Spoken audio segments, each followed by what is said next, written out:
The First World War was a technically advanced and mechanized global conflict the likes of which the human race had never seen before. New and more deadly weapons constantly changed the theaters of battle on land, on sea, and for the first time in the air. And one of the war's most powerful and strategic weapons that enabled one side to defeat the other was not made of metal, but paper. Accurate and reliable maps.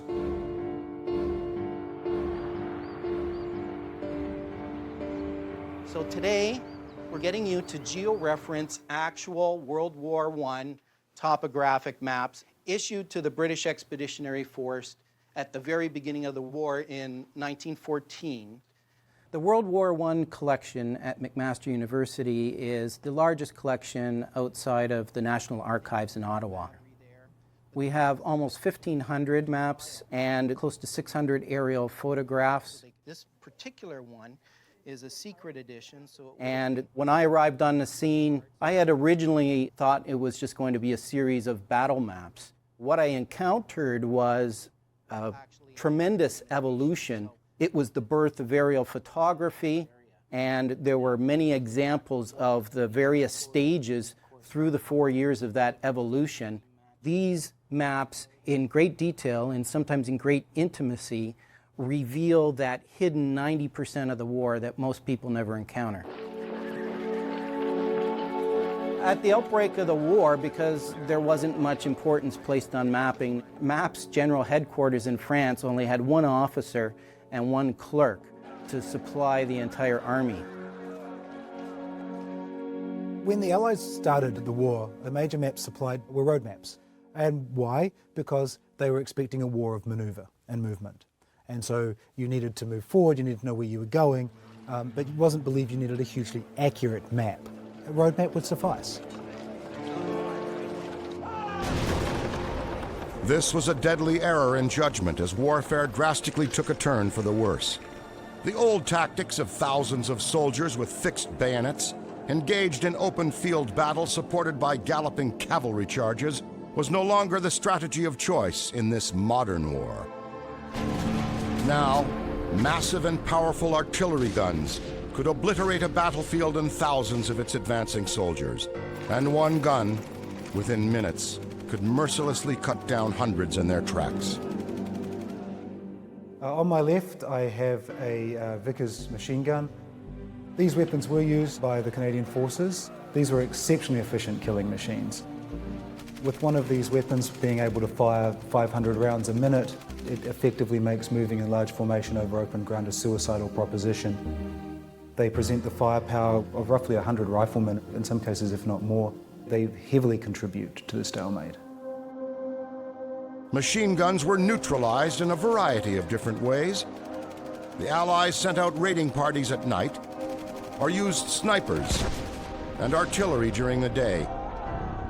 In some instances, incredible acts of bravery were witnessed as individual soldiers charged machine gun positions and single-handedly rendered them inoperative. The First World War was rather unique because what you had was two armies of almost equal strength, and the whole battle came to a standstill, with neither side being able to cause the other to retreat. And what this did for the very first time in historical warfare, really, is it caused two armies to come to a standstill and dig in.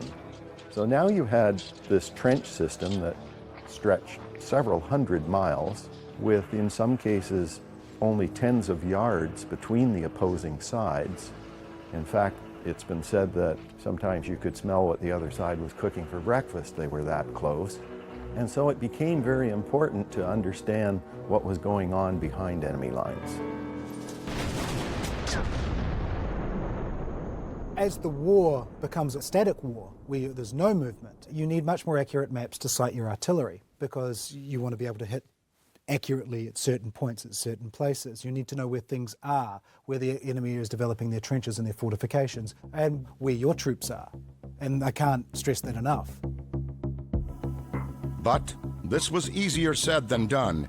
The antiquated Belgian and French maps of the late 1880s that the British were using to plan their offensives were not detailed enough. Adding to the frustration was that distance and elevation were in meters, while the British used feet and yards. New maps were being patched together from reconnaissance provided by the cavalry and, to a lesser extent, observation balloons and kites. This is an excellent example of one of the early war maps where they're really trying to fill the need for mapping. This is at the stage when they were recruiting anyone who had artistic or draftsman skills. And this is really unusual for a trench map to actually get an individual person's name written on the map as the cartographer. Down here in the lower left, we can actually see E.C. Bachelor Corporal, and that he was with the 18th Division headquarters. In this war of limited movement, most Allied-initiated battles began with a massive onslaught of shells in the hopes that by sheer volume alone they would destroy the Germans' fortifications. This tactic proved ineffective. The Germans and Allied fortifications are somewhat different, and it's based on different ideologies. The Germans are occupying France and Belgium. And so their basic idea is, as the war becomes increasingly static, well, we're on someone else's land, they can come and get us. The Germans are about defense. The French, especially, are about offense. So especially early on, their trenches are not very deep. They're not very well built, because they're about, we're getting our land back, we're moving forward, we're moving forward, we're moving forward. And the British sit sort of halfway in between the two. First World War trench conditions were horrific. There was little protection from artillery shelling. Soldiers were cold, wet, and muddy. There was rampant disease and rats. The stench of rotting bodies filled the air. Wounded men lying in no man's land screamed for their mothers. It was a dreadful existence for soldiers on both sides, who were facing a massive amount of killing power that no one was really prepared for. Exploding shells and shrapnel from artillery fire killed more soldiers than any other weapon of the First World War. At the Battle of the Somme alone, almost 1.8 million artillery shells rained down upon German lines in the space of 1 week. The million-dollar question becomes, how do we break through? And artillery increasingly becomes seen as one of the saviors. And so that's where the map and reconnaissance becomes so important. Where are they? You've got to find it, and then you've got to hit it. Maps are really a weapon of war. If they're accurate, they greatly add to your arsenal. So if you're in a position where you can't view the enemy, all you can rely on is that map. That's your only pair of eyes. With a continuous line of intricate Allied and German trenches, stretching almost 700 kilometers from the English Channel to Switzerland, there seemed no possible way to gather information over and behind enemy lines. The answer lay in a century-defining invention that had appeared in the skies little more than a decade earlier.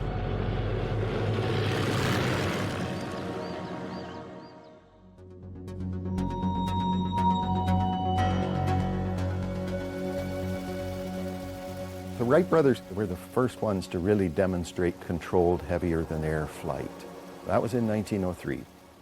That is really only 11 years before the outbreak of the First World War, and there was very little understanding or interest of the value of aircraft and how they might play a pivotal role in military operations. In fact, in 1908, the British Air Ministry recommended that investigations into the military application of this newfound technology, aeroplanes, ought to be discontinued. Come 1909, a Frenchman by the name of Louis Blériot crosses the English Channel in a flimsy aircraft, and suddenly the British are shaken out of their boots and they realize that their space could be breached by the air. And that shocked the British into taking aviation a little bit more seriously. There are quite a few museums where a person can go and observe aircraft from the First World War. but there's very few that actually will fly the aircraft.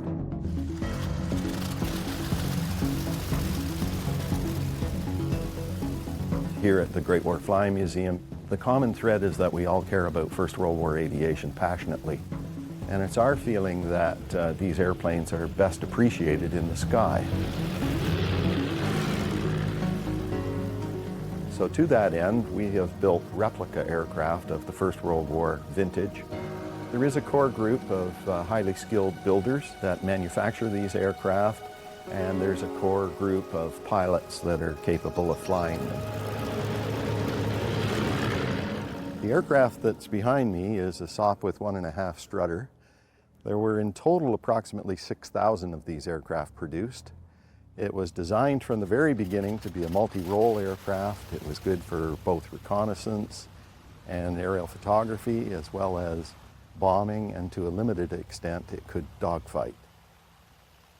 This is where the rear gunner and the observer would have been located. There was a seat for him to sit on, but at many points in the fight he would be standing. The primary role of aircraft, and this is often forgotten in the way in which the First World War air war is viewed by many, is not the Knights of the Sky and your Red Barons and so on and so forth. The primary role of aircraft when they're first brought in is for reconnaissance. Initial reconnaissance missions used single-seat biplanes that did not have armaments or any mechanisms for gathering intelligence other than their pilots making observational notes. When the concept of having a two-seater with an aerial observer came about, it was not uncommon for the observer to be a higher-ranking individual than the pilot. And for instance, Baron von Richthofen, the highest-scoring ace of the First World War, began his career as a two-seater observer. The idea back then was that the pilot was just the chauffeur for the higher-ranking officer to see what the heck was going on over the battlefield.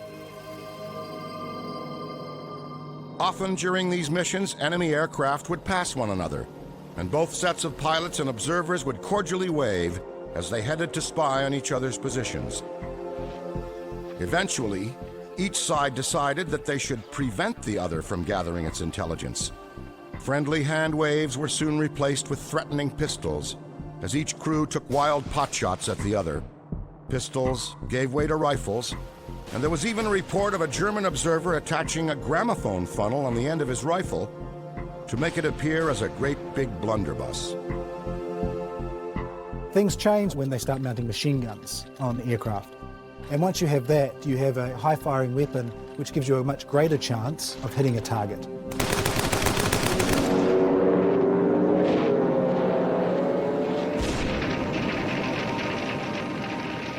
Aerial photography evolved in tandem with the capabilities and firepower of aircraft, as the Germans and Allies went head-to-head in a race to gather intelligence behind each other's lines. In the very early days, there wasn't a lot of support for aerial photography, so a number of officers took it upon themselves to actually just bring their own camera, get up in the plane and hang over the side and take photographs. In March 1915, only 7 months into the war, the Allies began formalizing their approach to gathering aerial intelligence and rolled out cameras specifically designed for air reconnaissance. This is a Model A1 Filmer and Schwing Division Eastman Kodak aerial camera. It takes photographs through the use of glass plates rather than film. So you have a magazine at the back of the camera here, which the glass plates are kept. This magazine could be changed out for another magazine. It's hard to believe that you can get such pinpoint accuracy, but the clarity of those glass plate negatives enabled them to see as much as a footprint in the mud from 13,000 feet in the air. The development of the cameras over the course of the war, the lenses, the focal lengths got longer, the carriages, the mountings got better. It's surprising, but the accuracy of the maps really comes from the aerial photographs.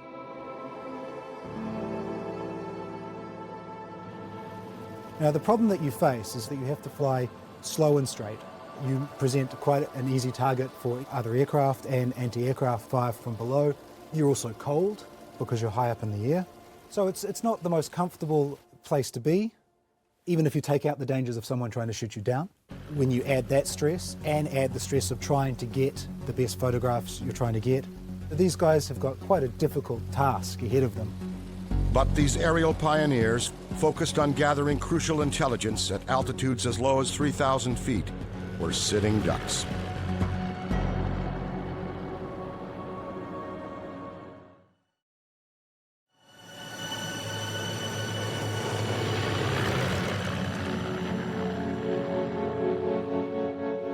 Aerial reconnaissance crews are really the unsung heroes of the war. We always hear about the fighter pilots, but we don't often stop to think, why were they up in the air anyway? Well, the only reason they're up there is because they know that that's when the reconnaissance flights come up and they want to shoot them down or perhaps defend their own reconnaissance flights as well. And soon the fighter aircraft started to engage one another. And this is where you have the evolution of the so-called dogfight.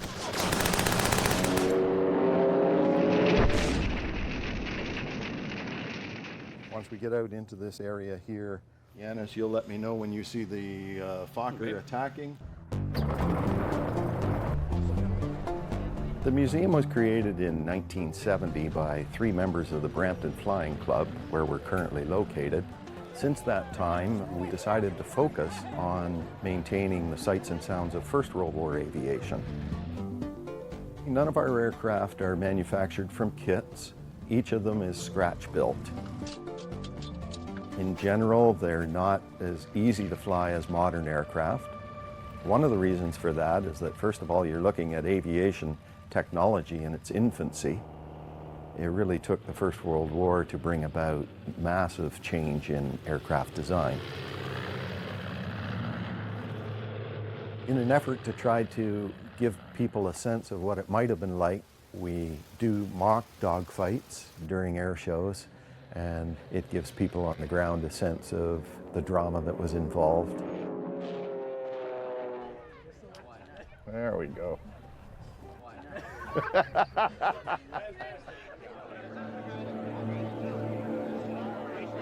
Governments on both sides play out fighter pilots because they can place the ideas of the Knights of the Sky, and it's very romantic. You can situate a hero. A reconnaissance pilot, on the other hand, their role is to take photographs. Now, their job, arguably on some levels, is just as important, if not more so. They're given the information that allows the army to defend itself, to move forward, to prosecute the war effectively. But it's not as romantic or exciting. One such reconnaissance observer was Conn Smythe, the founder of the Toronto Maple Leafs, and the man whose name is immortalized on the trophy given to the most valuable player of the NHL playoffs. While serving with the Royal Flying Corps in 1917, Conn Smythe was shot down, captured, and remained a German POW until the end of the war. Perhaps one of the most famous Canadian reconnaissance pilots of the First World War was Second Lieutenant Alan MacLeod. While MacLeod and his observer, Lieutenant Arthur Hammond, were on a mission, a German Fokker triplane attacked. Hammond returned fire and successfully shot it down. Then 7 more German Fokker triplanes swarmed their Armstrong-Whitworth FK-8. After skillfully engaging with the enemy, their fuel tank was hit and their aircraft burst into a burning inferno. MacLeod climbed out onto the aircraft's wing and side-slipped it steeply to keep the flames away from Hammond, who kept on shooting. During the attack, MacLeod was shot a total of 5 times and Hammond 6. Their doomed aircraft crashed in no man's land, and MacLeod was thrown clear. Despite his injuries, MacLeod went back to the mangled, burning wreckage and pulled Hammond to safety. Alan MacLeod was only 18 years old. For his astonishing act of bravery, he received the Victoria Cross. He was its youngest recipient.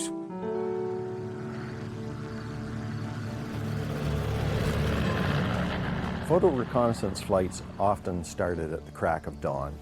There was a particular advantage to taking a photograph in the early light as well as the later light of the evening, and that was in the production of shadows on the ground.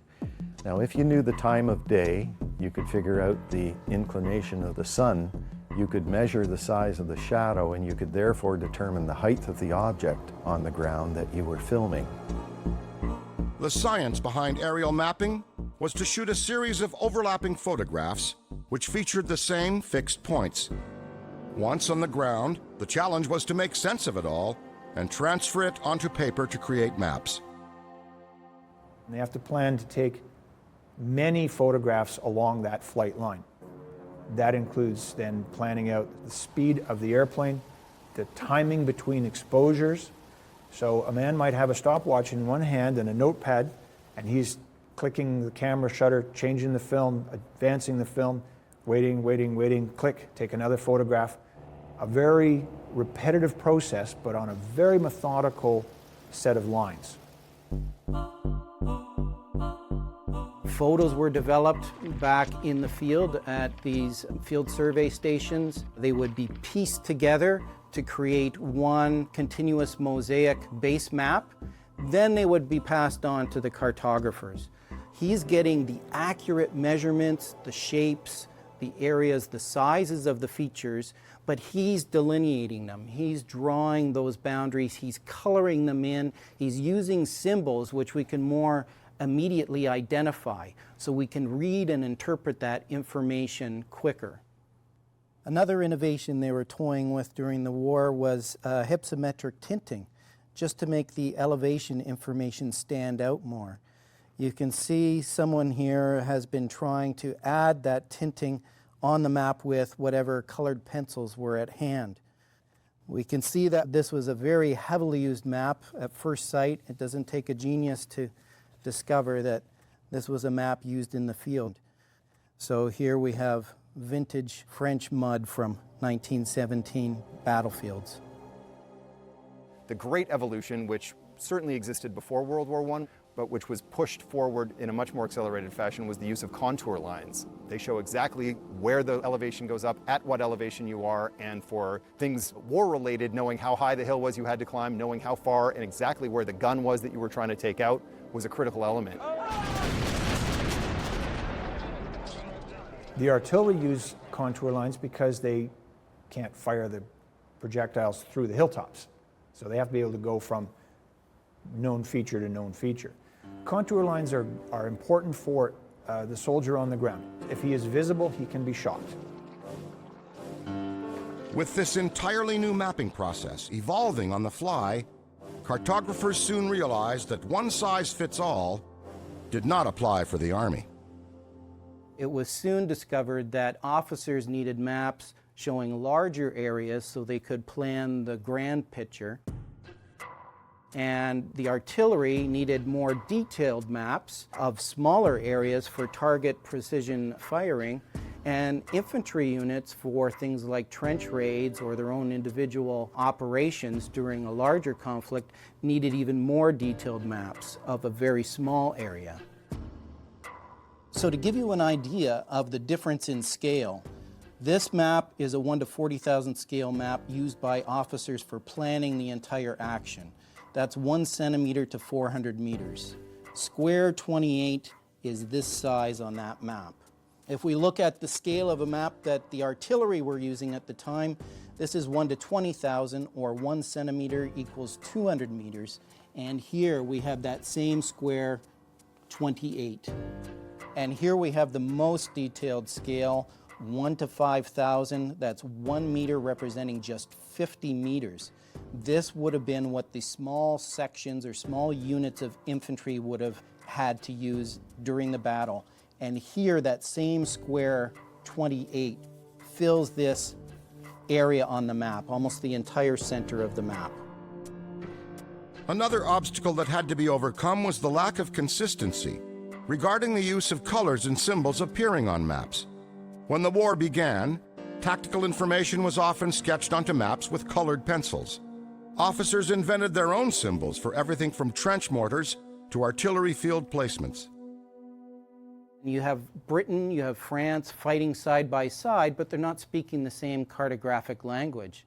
As a matter of fact, for the first 3 years of the war, Britain were coloring their trenches blue and the enemy German trenches red, while the French, their allies, were using the exact opposite color scheme.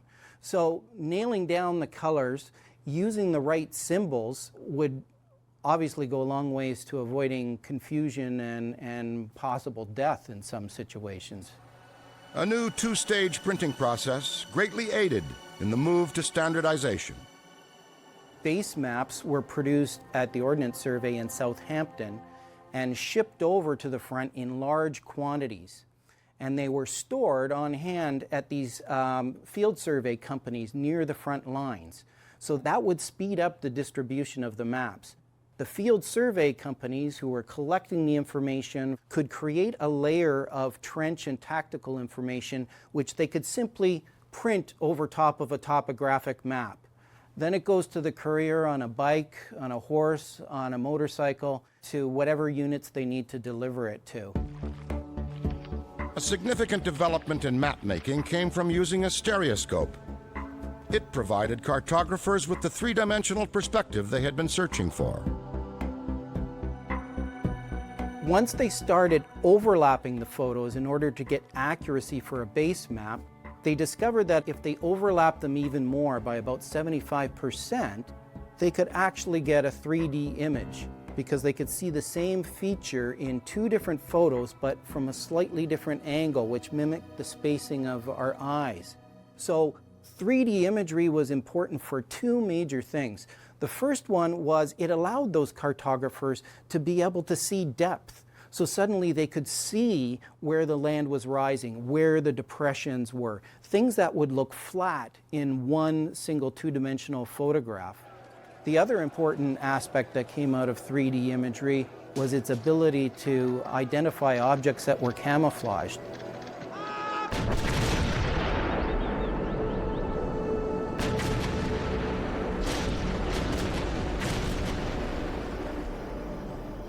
You see there's an increasing development of camouflage as the war goes on. And here, this is where camouflage changes. You don't only have to worry about camouflaging for line of sight now, but also for aerial, because there's guys looking down at you as well. And so you have a development of new camouflage techniques. Guns are painted different colors. They try to break up the colors of the guns. There's use of camouflage netting. And you also develop mock batteries, where you present fake batteries, where you'll make a fake gun out of cardboard or an old gun and then make a fake crew out of scarecrows. So you have to train people to know what to look for. And there are some very, very cool photographs of guys basically hanging off chairs that have been strapped to the walls, looking down, and they're being taught how to do artillery observation. Each year, map sections grew in size. They went from being field survey companies to field survey battalions to meet the ever-increasing demands.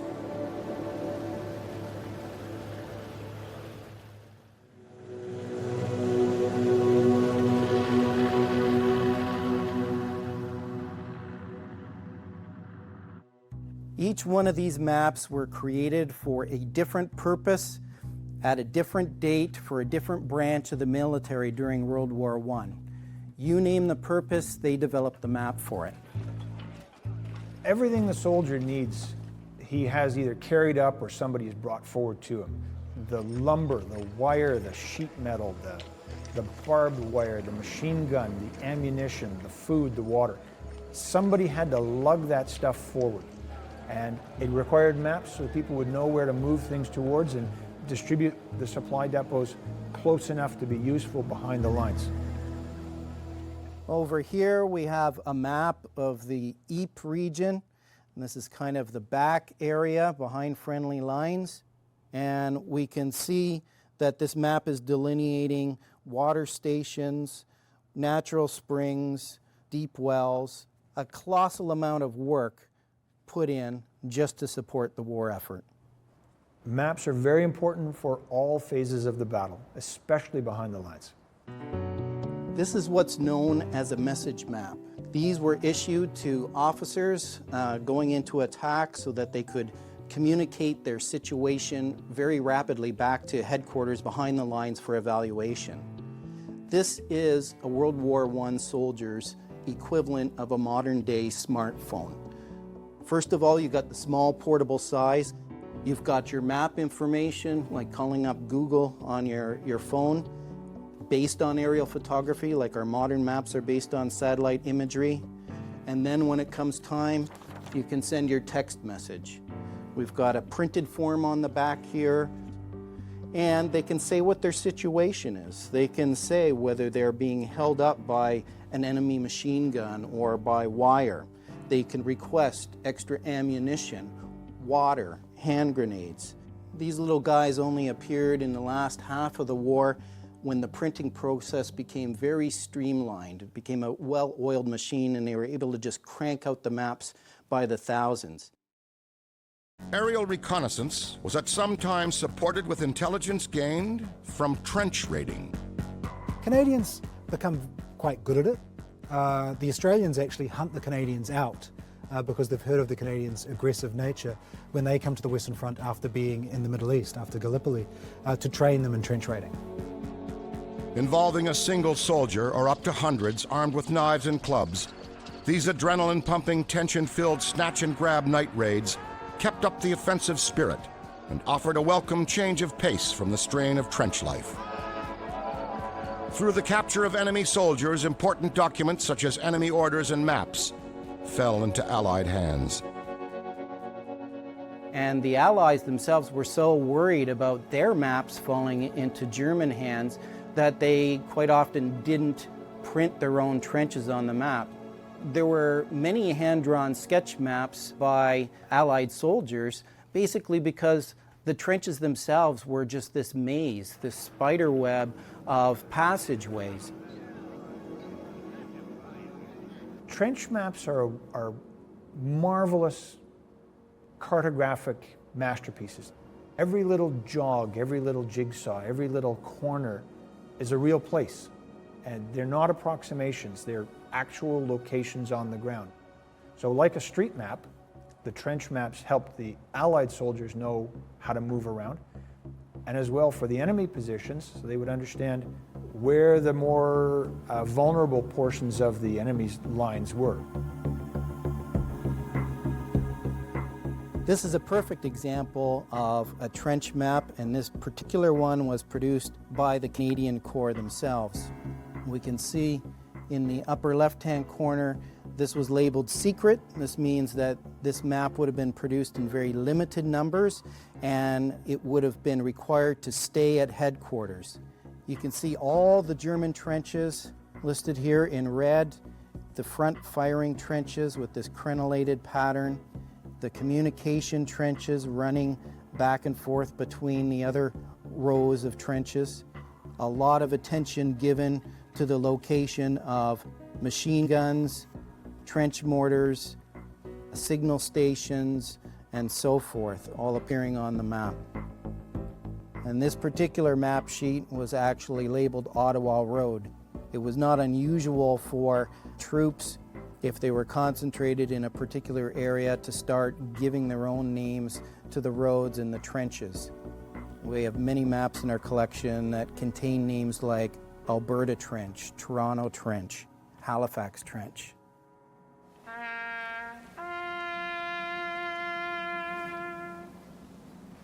Vimy Ridge, an escarpment on the western edge of the Douai Plains in France, was a seemingly unsolvable obstacle. Attempts to take the ridge by the French Army in 1915 and the British in 1916 both failed. Now it was the Canadians' turn. The battle would be the first time all 4 Canadian divisions would fight together, consisting of more than 97,000 Canadian soldiers alongside their British counterparts. Success for the Canadians very much depended on neutralizing the German artillery. It was life or death, and it was truly the time when the evolution of the power of the map, the power of making a good map, A, and B, the power of giving the good map to the soldiers on the ground and letting them peruse them, letting them spend time with them, letting them get to know the environment in which they were about to go into battle, was pivotal, was life-saving, and in fact, in the end, probably was war-winning. Aerial reconnaissance represented a key success factor in the Battle of Vimy Ridge, which is recognized as the battle in which Canada was put on the map as an international fighting force. By March 1917, roughly 85% of the German batteries around Vimy have been identified through aerial reconnaissance.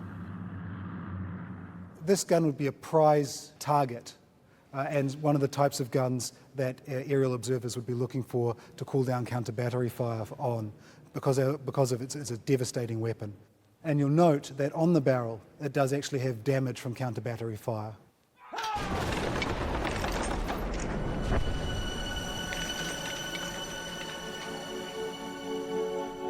If you can take those out, which the Canadian artillery does very well, that's a huge advantage. And you need the maps. You need the aerial reconnaissance and the map points to know where they are so you can take them out. This is a very rare 3D topographical map of the Vimy Ridge area. It was produced a week before the Canadian assault on the ridge in April 1917.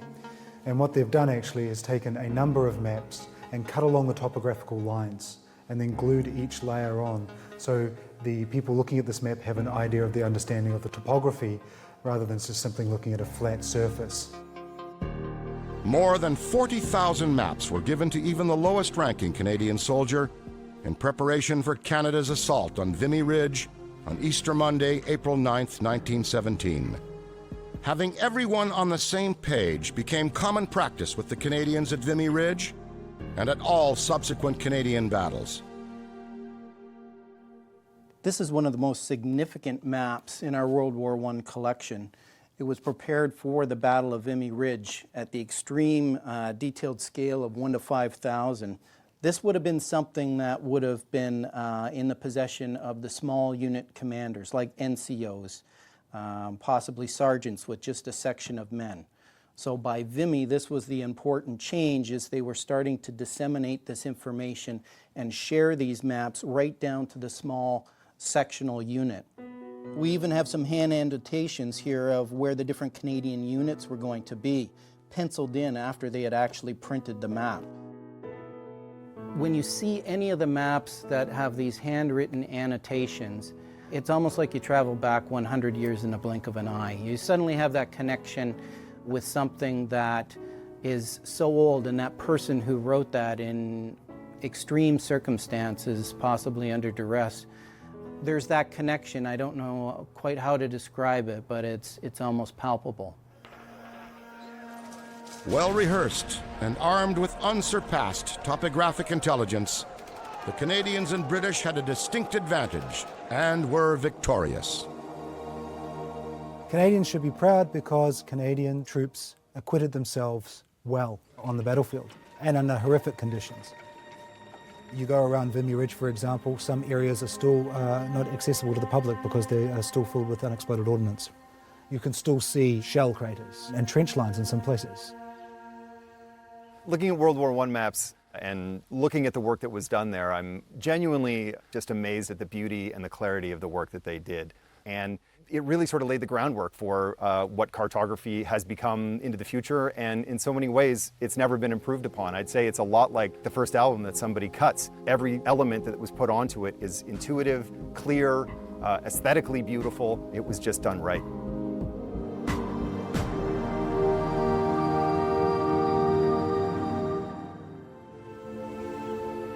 What started at the beginning of the war as a trivial afterthought, with one British officer and one clerk operating out of MAP's general headquarters in France, by war's end had grown to almost 5,000 allies, who produced more than 32 million maps. The progression of mapping during the war certainly would have seemed like a Renaissance era, because you had multiple technologies exploding. You had camera technology, you had aviation, you had cartography.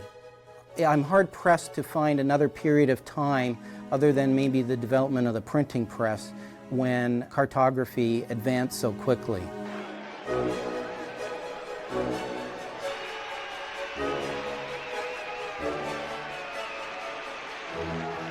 Because of the First World War, mapping went into a new direction. It had entered the modern age, and there was no looking back. Wartime advancements paid off in peacetime benefits. Prior to World War I, the Canadian Mapping and Charting Establishment estimated it was going to take 3,600 years to map all of Canada, basically because there was huge areas of highly inaccessible terrain. It was just such a huge landmass. One of the most important figures in Canadian engineering and mapping history was General Andrew McNaughton. He did good things in World War I. He was a successful general, so people listened to him. But he was an engineer. He was a smart guy when it came to maps and math and the business of building a country. Yes, they'd been a soldier at war, but he saw the need for making maps to pull the country together, to raise our standard of living, raise our standard of public knowledge. He decided that the best way was to start mapping more of the country. They had aviation, they had survey, they had manpower, there was a national will. It became a mission to improve the mapping that they'd had to stop in 1914. In the 1920s, the Canadian government made an effort to outfit the Canadian Air Force with biplanes that could land on the water. The observer cameraman sat out in the front of the bow of this flying boat, and he had an unrestricted field of view, and he could take pictures to his delight. And that's exactly what they did, and much of Canada's north was opened up and mapped during the 1920s as a result of technology that was developed during the First World War. And not since the striking of the last spike to signify the completion of a pan-Canadian railroad had there been a greater geographical feat to unify the entire country. The mapping of Canada eventually saw the nation fully mapped from sea to sea to sea in 60 years. One of the first skills that we teach Canadian soldiers is how to read a map. Soldiers today know how to read and write. In World War I, it was a slightly different demographic. Many men had not gone through as much schooling, but still they would have been taught. This is a road, this is a river, this is north, these are the grid lines, this is how you take a grid location. So as much as a soldier needs to know how to fire his rifle, even in World War I, he had to know how to read a map. Right now we're standing in the warehouse of the Canadian Forces Map Depot. We've got maps from anywhere Canada is likely to be. No airplane flies, no ship sails, no boots on the ground without either a map or data that we provide. You can put a bullet through a computer and it's dead. You put a bullet through a piece of paper, you just got a little hole. Every soldier wants to have a paper map in his pocket as his fallback. As much as it's an information age, we work on paper. These are topographic map sheets of Afghanistan. This is where Canadian forces fought a lot of very hard battles. There's the name of a place that many Canadian soldiers will know, Massamgar. There's Bazar-e Panjwai, the Pashmul district, where Canadian forces fought a great deal. This is almost sacred ground for a lot of Canadian soldiers. A lot of blood. Very coincidentally, we pull this sheet. This is an important map sheet for a lot of Canadian soldiers. I am standing on the shoulders of giants. I do not have the manual skills, the math skills to do a quarter of the work that they ever accomplished. We have to remember when the war broke out, airplanes had only been around for 10 years. So I'm not quite sure I know how we got men to volunteer to go up into these rickety contraptions that were made of a few sticks of wood, some wire cabling, canvas mounted on a couple of airplane wheels, told to fly up about 10,000 feet into the air with no parachute, and then fly slow and straight over enemy lines, taking overlapping photos while you're shot at from the ground and from the air. Blows my mind. The bravery and resourcefulness of thousands of British and Canadian pilots not only raised intelligence reconnaissance to new heights, but also changed the nature of mapping forever. More than 22,000 Canadians flew for the Allies. Only a handful reached the coveted status of being recognized as an ace. but all of them are remembered as risk-takers and innovators in a time when flight went beyond the inventor's dream and became a weapon of war.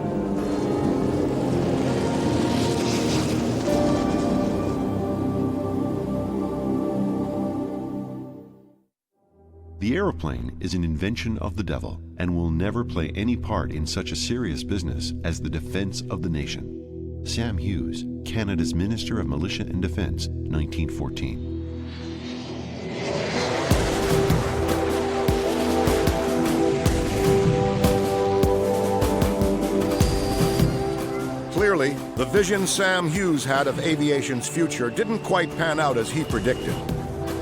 In actual fact, it was one of the understatements of the century, as the aeroplane evolved into an integral weapon of war. It is actually phenomenal, the fascination that people still have with aviation. And the fascination, I think, still comes from the wonderment that we can actually fly with these machines. People are fascinated by World War I aircraft. This was the modern fighter of 1917 when we fought at Vimy Ridge. At an air show, you can touch, you can talk to pilots, you can talk to ground crew. The flying, that's fun. The people, that's more fun. You're going to disappear down there when you're sit. All right.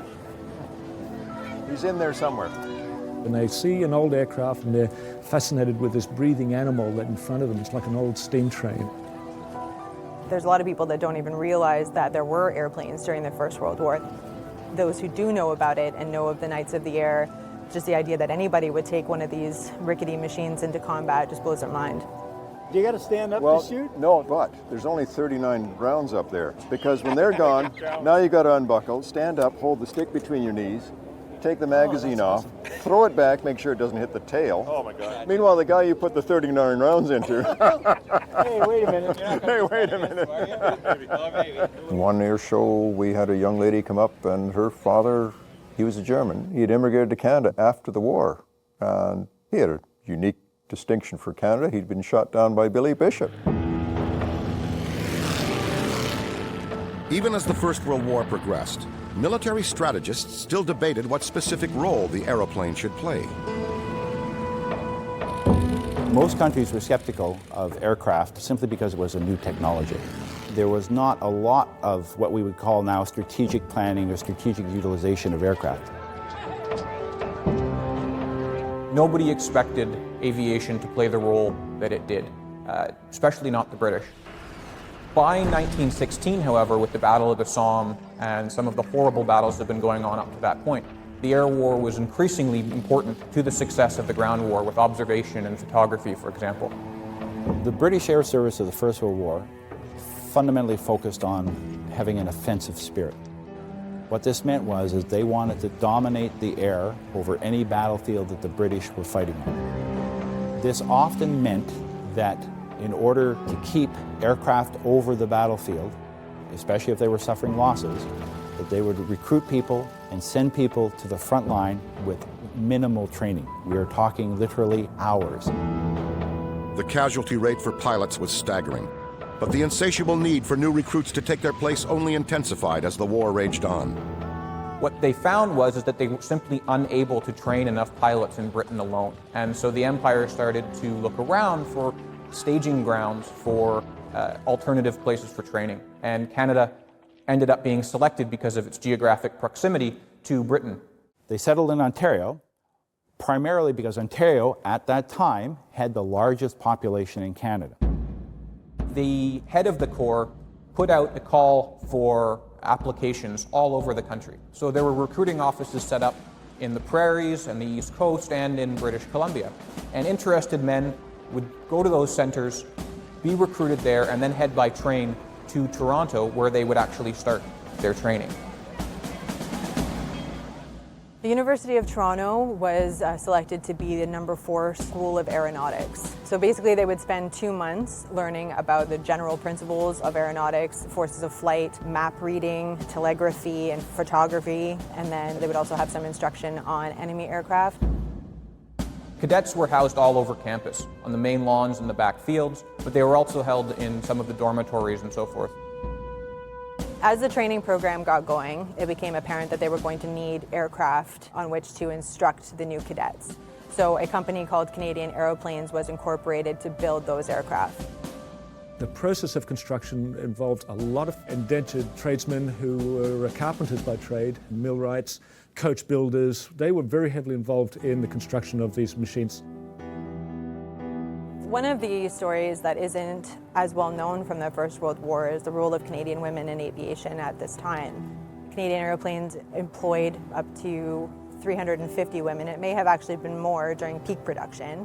There were also several women still working at the Curtiss Airplane and Motors factory, and there were some women working at Willys Overland who were developing engines. The skills were just absolutely phenomenal for what they were doing and the timelines that they had to build these aircraft in. The JN4 was the first mass-produced aircraft in Canada.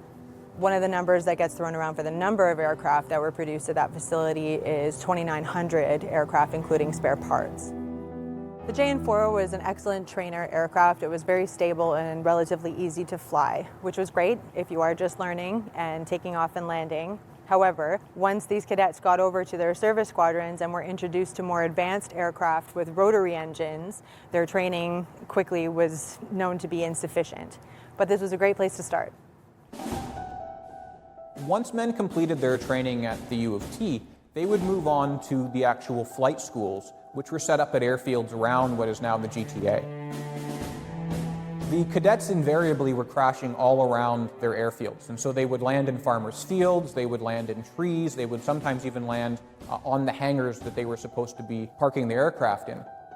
And these were often comical in nature, but of course, that said, almost 140 airmen were killed as part of the training scheme during the war. 3,135 cadets completed their pilot training in Canada, with more than 2,500 sent overseas to Britain. Once there, they were streamed into either bombing, observation, or fighter squadrons. Many soon found themselves behind the controls of the nimble and aggressive Sopwith Pup.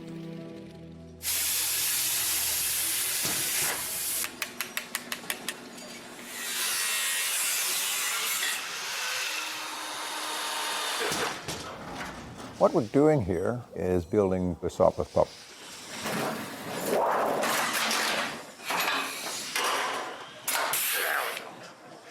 Any pilot that flew a Sopwith Pup thoroughly enjoyed it.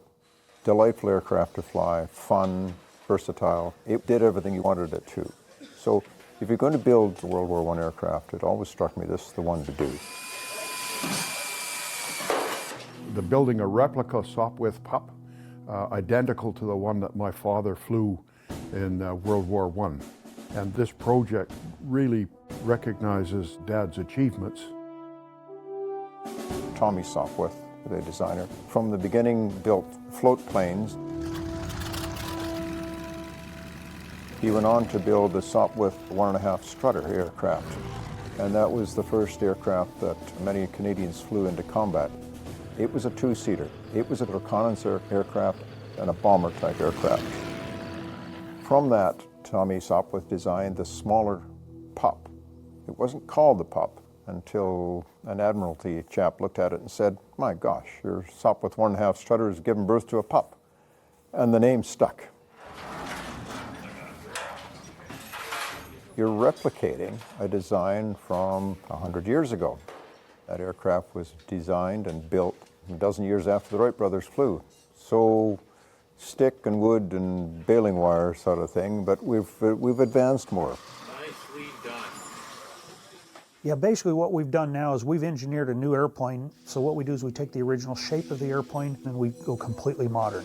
We engineer new spars, new control systems, new control ratios. We're primarily using aluminum structures now, steel and aluminum, where in the day they were primarily all wood. Because we have modern materials, our structures are lighter than the original aircraft were. Therefore, they typically will take off and climb better than the original aircraft. They're stronger than the original aircraft would have been. But as far as directional control and things, they're more like the original airplanes in that aspect. Building an aircraft is a very methodical process. It has to be done in a very careful and thoughtful way. The engineering involved may seem very simple in its concept, but the actual execution and the carrying out of that task can be very, very involved and very meticulous in its minutiae. It was pretty amazing what they accomplished in a day. It's one of the most spectacular times, I think, in aviation. There was a lot of experimenting going on.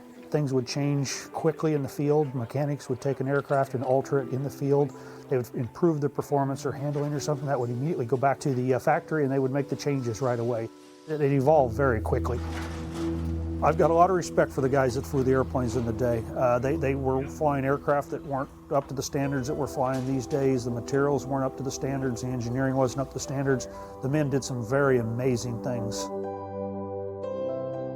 While it would have probably been a great thing to experience, I don't know if I'd want to have been in the seat that they had to sit in.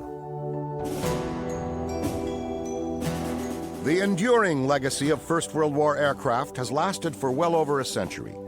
Recapturing this magical period of aviation is a passion that drives private enthusiasts at all scales.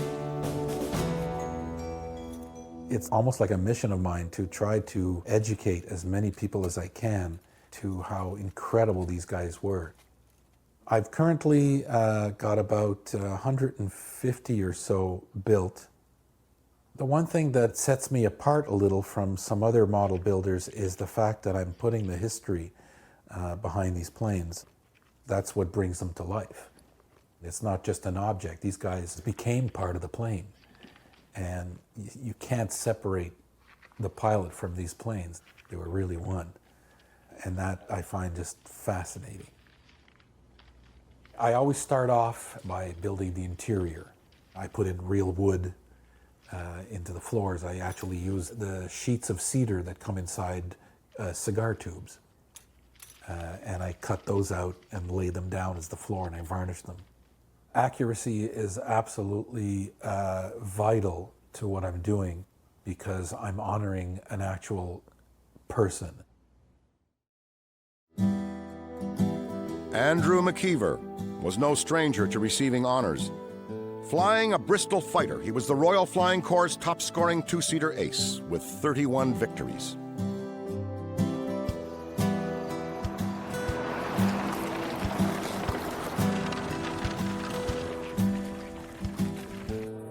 The McKeevers farmed outside of Listowel in Alma Township on the second concession of Alma Township. The story goes that he was just a gentle farm boy, a non-smoker. He didn't drink, very immaculate dresser at all times. He didn't join the Air Corps at the start. He joined the Queen's Own Rifles because I believe there wasn't an Air Corps at the start of the war. Hooray! By the right! Quick march!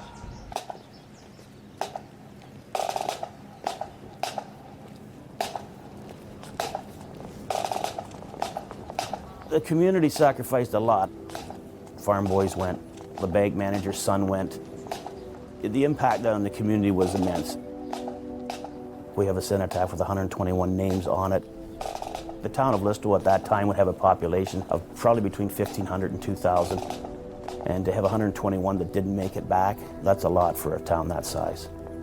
I think they thought that Christmas would be the time to come back because they were going to go over and get the Hun. Unfortunately, it didn't work that way. I think it's very important to carry on their legacy and to never forget their accomplishments or their actions because their bravery and courage, it was for us.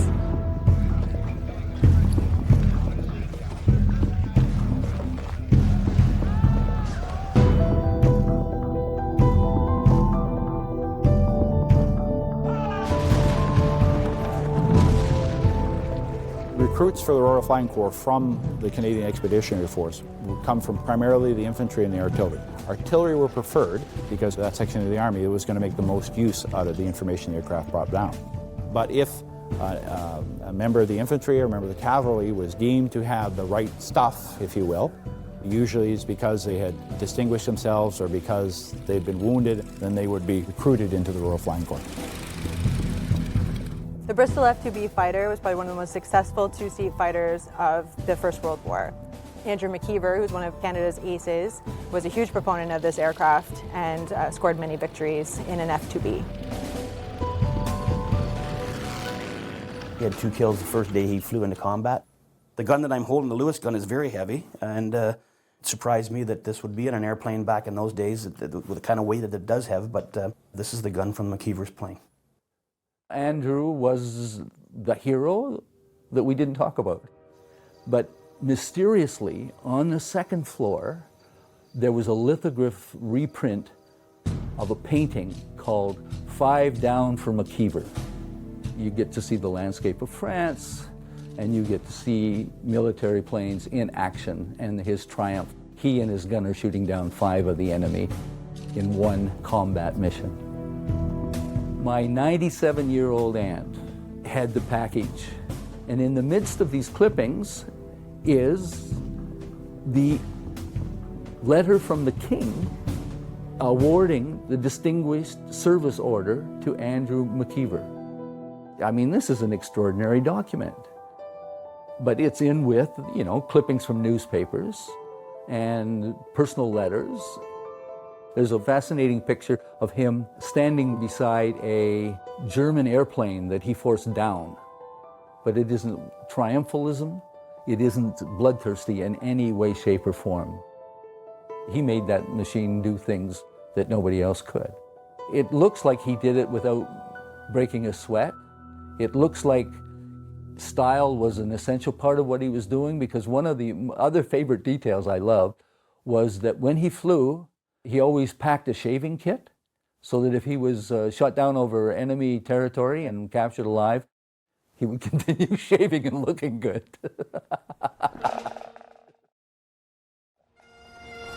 There is a Scandinavian culture that believes you have 2 deaths. The first death is your actual death, where your body ceases to live, and they consider your second death is when your name is spoken for the last time. I think it's important we continue the second life as they have given us their first life. The town hasn't forgotten. The Legion was named in 1987 after Major Andrew McKeever. He was aggressive, he was courageous, he was brave, and he was a young man from Listowel, Ontario who did that.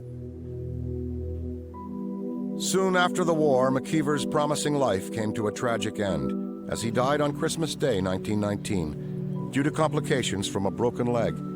Andrew McKeever was only 25 years old. The air war had an appeal unlike anything we can imagine today. The closest thing is probably to be an astronaut, to go into outer space. There was this allure that went with something that was new. It was almost the antithesis of the war on the ground, which was static, whereas the air war was mobile, it was fast, and it was captivating. It was considered a young man's game, not only because of the requirement for eyesight and reflexes, but because of the physiological stresses that the individuals went under. With no oxygen, with no heat, with terrible living conditions, and with the amount of stress you got on a daily basis, you had to have the constitution of a younger person in order to do it. While the Allies and Germans were developing innovative ways to use aircraft, they quickly realized that whoever owned the skies could greatly impact the events happening on the ground. This epiphany launched a technological race that saw air superiority alternate from one side to the other. There is fundamentally a massive difference between a 1914 aircraft and a 1918 aircraft. The big thing that's going to change with these particular aircraft is going to be the engine, the power source for the aircraft. At the very beginning, you're talking maybe 30, 40, 50, 60 horsepower engines. By the end of the First World War, you're going to see 200, 300 horsepower engines. And that's going to drive speed, altitude, and maneuverability. So you'll start to see armored aircraft for ground attack. You'll start to see metal aircraft and more of these elements that we would take for granted these days. The Junkers J-1 was the war's first all-metal aircraft. The J-1 was used primarily for low-level flying, trench strafing. Many German pilots wrote to Hugo Junkers specifically thanking him for the design of this aircraft, as they were convinced it saved their lives. During the First World War, there were two types of personalization, basically, of aircraft that would have occurred. One would have been sort of officially recognized and sanctioned, which are basically squadron emblems, squadron markings, such as a horseshoe or a shamrock or skull and crossbones or things. The Germans encouraged bright dazzle sort of individual markings on their aircraft. Richthofen, the Red Baron, who, because of his fame, had a lot of liberties, and he decided, let's put some fear into these guys, and started letting his guys paint their planes all kinds of bright colors. That and the fact that they were moving around from base to base, like gypsies, wherever the fighting was, they picked up that name of the Flying Circus. Roy Brown, flying a Sopwith Camel, reluctantly achieved lasting fame for his role in shooting down the Red Baron. Brown, after viewing the Red Baron's corpse, remarked that there was a lump in my throat. If he had been my dearest friend, I could not have felt greater sorrow.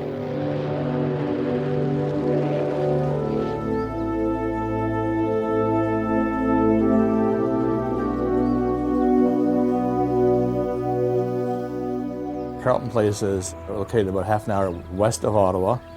In the area when Roy Brown was around, the town would have been around 4,000 people, and it was a logging town, essentially.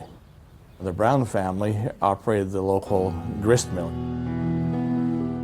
and they were a very well-to-do and successful family. His family did not want him to go into the military at all. They wanted him to help build their business, but his wishes were to go into the military and ultimately into flight. He was trained by the Wright brothers, and there were 4 Carleton Place pilots who went down to Dayton, Ohio, early 1914, paid the expenses, and received their certification from the Wright brothers themselves. As a flight commander, he took great care of his pilots, and he was always the first to lead the battle, to go up into the air first, and then he was always the last to return. And certainly if someone was in trouble, he would go to their defense. So he earned a lot of respect, never lost a man. Air combat tactics evolved throughout the First World War. There were individuals out there who seemed to function best as lone hunters. For instance, Billy Bishop was a lone hunter. They let him go off and do his own thing because that seemed to work. Most individuals, though, would have fought as members of a team, whether it was a group or whether it was 2 individuals. Roy Brown had a policy that when he brought a new individual into his unit, he would get them to hang back during the first couple of times that they were in combat so that they could observe, because he knew that new people who didn't learn the skills of looking around and never flying in a straight line, were basically easy meat for the enemy. On the occasion where he is credited with shooting down the Red Baron, one of the new people on his unit was Wap May. He had Wap May fly above and stay out of the combat in which Roy Brown and the rest of his unit got involved with Baron von Richthofen's Flying Circus. May, who got so excited and like any young, keen aviator who wanted to get on the combat, dove down, emptied his machine gun without hitting anything, and then started to fly back to safety in his own lines. But he flew back without looking, without dodging, and the Red Baron spotted him. And the Red Baron basically got on his tail and was actively looking to shoot Wap May down. Brown saw that Wap May was in trouble and started pursuing this red trifoker. Had no idea that von Richthofen was in the plane, that he was the pilot. But there was a number of bursts, and von Richthofen actually broke his normal rules of engagement. He flew far closer to the ground than he normally would, and far over Allied territory than he would normally. But in any case, there were Australian ground troops as well firing at him with rifles, and Brown and others firing at him from the air. And he was hit. It was a very hard landing. The plane buckled. He was still alive, and he shut the plane off so the gas lines wouldn't explode, and then he died. Did the fatal bullet come from Roy Brown, who was pursuing him, or did it come from the Australians on the ground shooting up him? I think primarily the biggest thing to understand is the Red Baron was eliminated from the German order of battle. Who managed to shoot him down will probably be a controversy we'll never solve, but the very fact that he wasn't there probably saved the lives of a whole bunch of airmen who wouldn't have made it through the First World War with him still alive. So as the Roy Brown Society, we started collecting some artifacts. Revell Toy Company produced a Roy Brown Sopwith camel. And more interesting, there were 2 fully illustrated comic books produced about Roy Brown in the battle. We think Roy Brown is a national hero. We know he's not the hero with the most kills. Billy Bishop certainly was. But Brown, to have downed von Richthofen, a major emblem in the war, major point of recruiting for the Germans, major bond salesman for the Germans, was a direct dagger in their heart, so to speak. So yes, he deserves the credit that he got for that heroic effort. These were decent, hard-working men who rose to the occasion to defend the world when it needed defense. And they need not to be forgotten. Roy Brown worked as an accountant and founded a small airline after the war, but never flew again as a pilot. He attempted to re-enlist with the Royal Canadian Air Force at the start of the Second World War, but his application was refused. He died at the age of 50 on March 9th, 1944.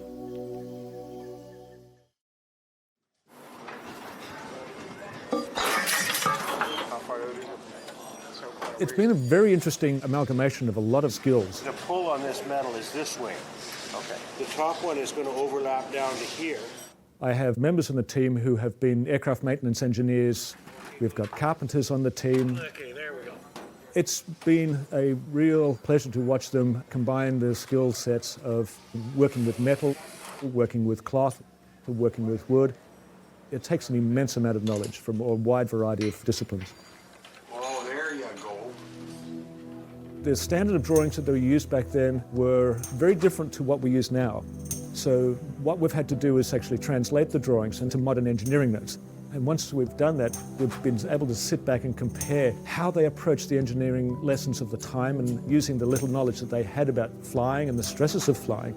And we look at what they did and how they did it, and it's just so phenomenal to see what they did and how they got around a lot of the problems that they didn't know they had until they literally flew the aircraft for the first time. Well, this time around we're looking at it from a more advanced aeronautical perspective. We're not using slide drills, we're using computers. We can fix things, if you want to use the term, that weren't quite where they should be. What we have here is an example of the presentation versus the reality. We've replicated the actual Vickers Mark II machine guns that were mounted on the aircraft. The replicas weigh barely half a pound. The original, the real one, which is here, weighs 33 pounds, a lot heavier. Keeping in mind, this was designed to shoot real bullets. This one is designed to look good. The Vickers Mark II was a very effective weapon in its role. It had a high rate of fire between 400 and 500 rounds per minute, very accurate, very reliable, and when you're fighting in the air, you really don't have time to start pulling over to the side of the road and doing mechanical repairs. So you needed a reliable weapon that did the job, and that was very much the case with the Vickers Mark II. Gerald Burks, piloting a Sopwith Camel, had 12 victories to his credit. He was the favorite wingman of the most decorated serviceman in the history of Canada, Billy Barker, and together they terrorized the Italian front.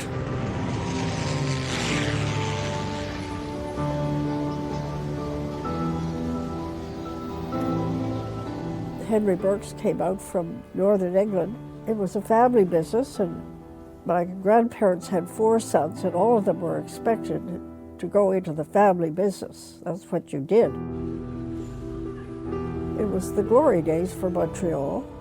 All the banks had their head offices here. The CPR, the CNR, the railways. The French community was not dominant at all. The Scots and the English were the dominant population. Propaganda in the era really played up the notion of farm boys or rural Canadians with their rustic background as being the ideal candidate for making an ace, if you will.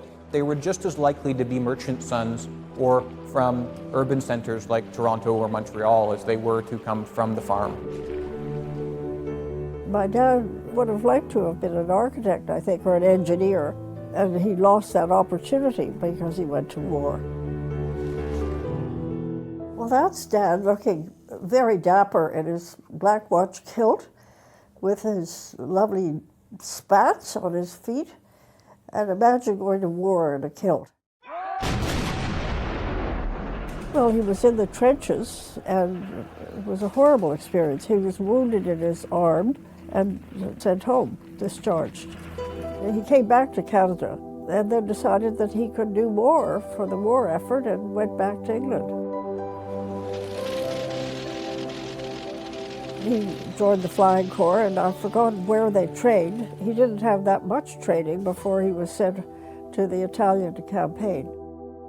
This is the bullseye off the plane, the Sopwith Camel, that my dad flew in, and so it's a good trophy.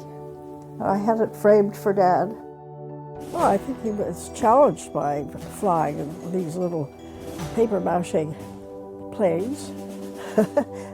They were very fragile, and he had to shoot and fly at the same time. The pilots knew each other. They knew who they were shooting down. And at one point, he actually saw the pilot of an enemy plane, and he said, I've never seen a more handsome, beautiful face in all my life. He was affected by the intimacy of all this. World War I air combat was often fought at very short distances, so you could see the individual. You could see the bullets hitting the enemy aircraft. You could see the wounds inflicted on the enemy pilot. You could see the enemy pilot in a plane on fire crashing to the ground. Those were shared experiences that those veterans had, and those were the shared experience that would tie them together. But make no mistake, in the middle of the First World War in air warfare, chivalry, although it occasionally happened where you might bravely wave off an enemy whose guns had jammed, was not the order of the day. The order of the day was to shoot down the enemy. He was very definitely changed by the war. He rarely talked about it. He was a humble man, and very grateful to be alive. After the war, Gerald Burks briefly joined the family jewelry business. He was a patron of the arts and a prolific painter until his death on May 26, 1991, at the age of 96.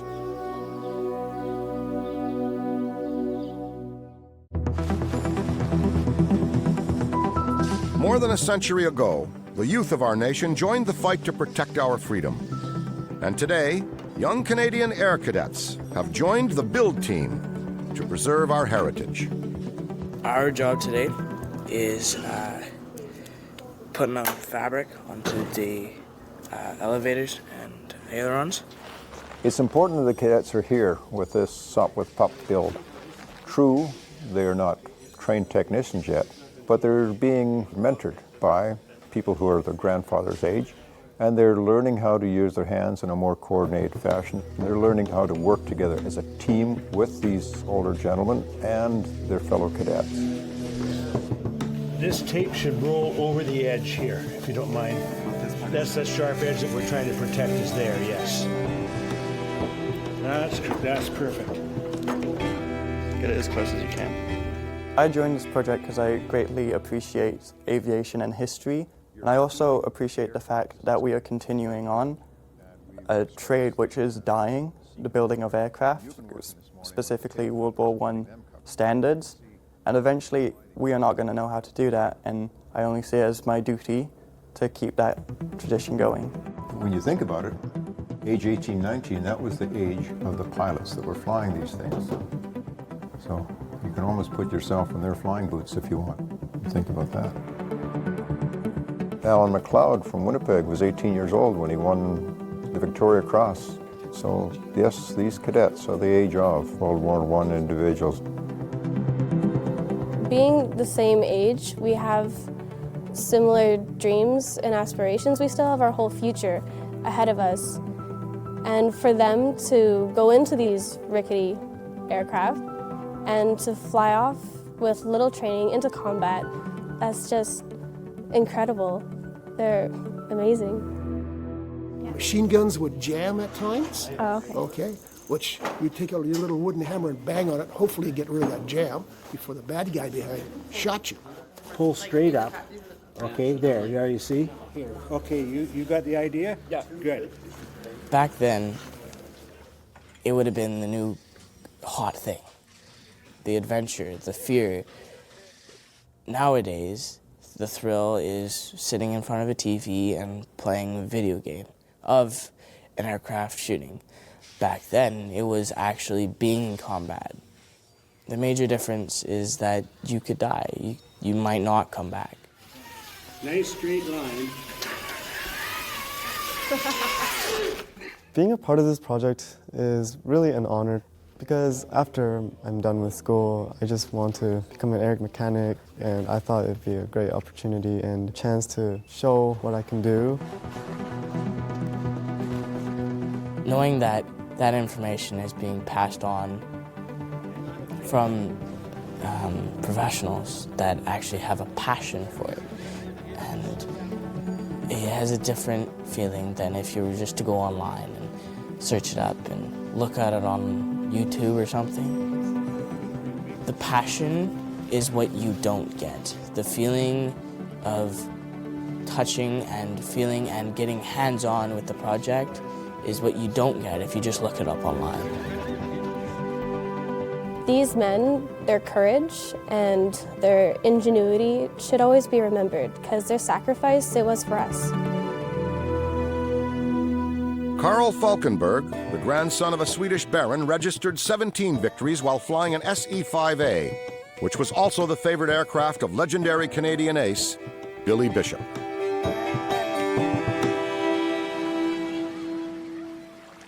Dad was born in 1897, grew up in Newfoundland. His father was the manager of a sawmill, and was very prominent because the wood they were harvesting was used to build boats. As a youth, they played in the docks and they went crab fishing and hunting caribou. He signed up out of Quebec, I think, and was sent to the army, and so he spent time in the trenches. And he was badly wounded there, and he was in the hospital for 5 months or something. He got gassed. The shell that exploded next to him and buried him, and the gas was there too. And after he got out of that, he wasn't very fond of the ground attack, and he joined the British Air Force. And he was in the Air Force for a year, the last year of the war. From a lieutenant, he became a wing commander in a year. And the casualties in those old planes was horrendous. And so that if you lasted a month, then you've probably seen most people you joined with dead. Casualty rates were so high amongst new pilots that they almost invariably became fatalistic. And the sad reality was that it was simply through attrition that led to their promotion. That said, however, for the Canadians, they never had the opportunity to command anything greater than a squadron. Those positions higher than that tended to be manned only by the British. They were flying 2 to 3 sorties a day. You know, those planes, I don't know how the gas was only last about an hour, so they go and they fly and they come back, rest and go and fly again. Canadian aces were bar none some of the bravest men. You've got to go up there and there's going to be 40 German planes waiting for you and there's only 15 of you. My father's attitude would be that if somebody's hunting you, then you better get him first. Most pilots did not want to engage in a dogfight. A dogfight where the aircraft are mixing it up and fighting each other is a game of chance where you might win or you might lose. So an effective fighter would be one who would dive, make an attack, go away, climb to altitude, make another attack, go away, and to survive to come back and fight another day. If you shot someone down and you captured him in your side of the lines, sure, you're going to take him to the mess that night, wine him and dine him, for he's a jolly good fellow, send him off to the prisoner of war camp. That happened on both sides. But if you shot someone down and he landed on his side of the lines and was going to escape, the battle is still joined. You've got to take him out, because if he makes it back to his squadron, he's up and at you tomorrow morning at dawn. There's nothing glorious about war. This is my father. This is Don McLaren, Andrew McKeever. I don't know who this is, and that's my father's dog. My father always had a dog with him, and this one probably spoke French. He had no sense of danger to himself. When he first was wounded seriously, anybody else would fold their tent and run. He joined the Air Force and finished the war, still fighting for his country. Carl Falkenberg went on to serve in the Second World War as a recruiting officer in Montreal. He died on October 7, 1980, at the age of 83.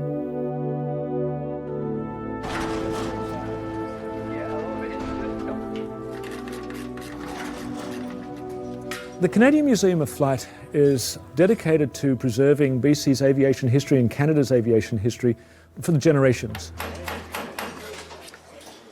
The passion that these men and women feel for aviation and for the preservation of history is truly wonderful. To keep these aircraft flying for the next 100 years is going to take a lot of dedication. We're building them strong enough and using techniques that will stand the test of time. So it will be our children, our grandchildren, and probably even our great-grandchildren who will be looking after these aircraft as a legacy to Canada. Pretty close. Oh, you are good, very close.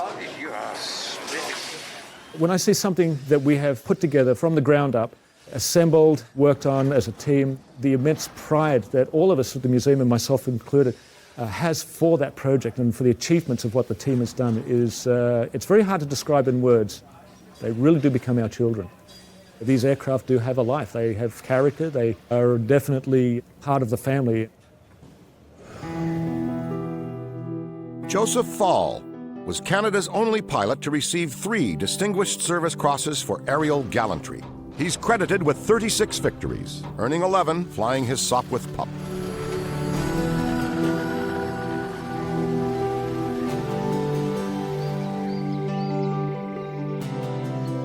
Dad was born on Vancouver Island, near a place called Hellbank, a beautiful valley, farmland, and my grandfather was a farmer.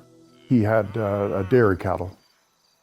After primary school, Dad was sent to a school in near Duncan that was actually a preparation for military college. He wasn't interested in fighting in the trenches. Either the Navy or the Air Force was the alternative. If you exclude some of the bombing work that he did in early 1917, he only flew in combat for, I would say, about 9 months. The fact that he became an ace in a very short time demonstrated his abilities, and to achieve 36 victories in 9 months is just incredible. Within the British Air Services, there was no official recognition of the ACE system per se. The British sort of discouraged this because they did not want to officially single out any individuals as being special above someone else. However, unofficially, it appears to be recognized that if you managed to knock 5 of the enemy down, then you were considered to be an old hand or an expert, and eventually that evolved into what we now would call an ace. Aces in the air war in general was particularly important to the propaganda of the war. The ground war was an atrocious affair. Its muck and mire and the trenches were horrid, and there was no way to glamorize that, and it was very difficult to get men to join that, especially after 1915. The air war was something of an antidote. It was gallant, it was open, it was moving, and it was heroic. There was undoubtedly a rivalry between fighter pilots as to who would be the highest scoring fighter pilot. They very quickly realized that with success in the air came notoriety. Somebody like my father would say, no, it's a job. You don't tally up dead people. And then there's others that were very keen on it. They thought it was great. You know, hey, I'm an ace, and you know, I have a, what's your total? I got 36. What's your total? I got 10. That sort of thing. In this case, when it comes to killing people, if it's done for the team, then good. But if it's done for individuals, I don't think that is a good thing. That is awesome. Look at that. Holy mackerel. Still a little bit of work left to be done. I would have never dreamed that you could do such a wonderful job.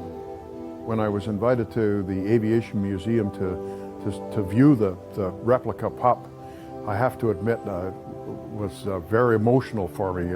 All the imagery, all the graphics have been done by hand, just like they did back in the time. Many of the pilots put names on the sides of the aircraft, and most of the photographs of my father's aircraft, it says Betty. And then somebody discovered that on the opposite side it said Phyllis, so he was accused of being a two-timing man, because many of the times it was the pilot's girlfriends that they had names on. And of course, up until recently, nobody knew Betty and Phyllis were his two sisters. Can you imagine being up in the air with somebody shooting at you? I firmly believe it really bothered him, and he very, very seldom ever spoke about the war. A reporter asked him once, what he did during World War I, and he said, "Oh, not much really, just killed a bunch of young German farm boys just like me." I had no real appreciation for what he had done until I was probably 25 or 30. And then all of a sudden it hit me like a truck. And, my God, what has this man done in his life? You know, things that, just almost mind-boggling to go up in the sky and get shot at by 2 or 3 different airplanes and survive it all. They did an amazing job, absolutely amazing job. I dearly loved my father, and I sadly miss him, and this is just such a tribute to such a great man. When the war ended, Joseph Fall was granted a permanent commission with Britain's Royal Air Force. He retired in 1945 and died December 1st, 1988, at the age of 93.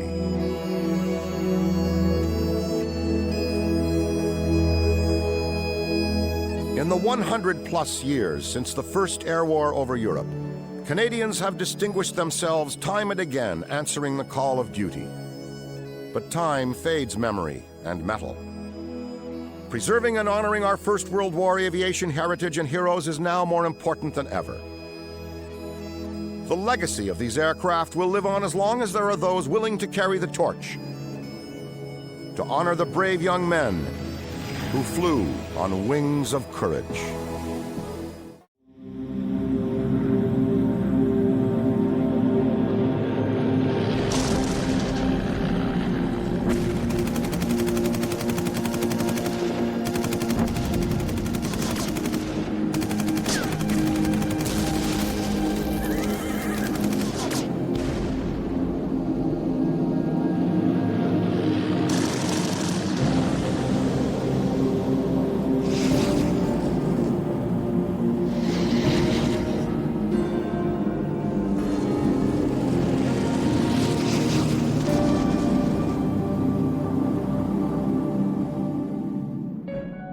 At 5:30 a.m., April 9th, 1917, on a bone-chilling and blustery Easter Monday, 4 Canadian divisions, united together for the first time, launched a meticulously planned offensive against the most impenetrable German stronghold on the Western Front, Vimy Ridge.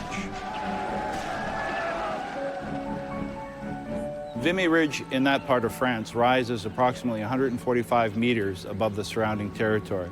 So what that meant is whoever held Vimy Ridge could look down on whatever the enemy was doing. That made it a strategic position of utmost importance. Vimy Ridge was the graveyard of armies. There had been at least 300,000 French and German soldiers killed or wounded there in seesaw battles back and forth. And in fact, very few people thought the Canadian Corps could actually take the ridge. Sir Douglas Haig, the British commander-in-chief, tried to warn off Henry Horne, the 1st Army commander, that maybe he should attack further south of the ridge. But 3rd British Army, further to the south, said, no, the ridge has to be captured or the entire offensive will have no chance of success. So the Canadians were given that very difficult position, and they had about 3 months to prepare for that battle. The war, if you look at it through its various phases, you can see an evolution in warfighting. And the Canadian Corps which by late 1916 is 100,000 strong and commanded by Sir Julian Byng, a British general, is always learning. They were adding in new weapon systems. The tank is introduced in September of 1916. The integration of air power to assist the gunners on the ground, all of this is coming together.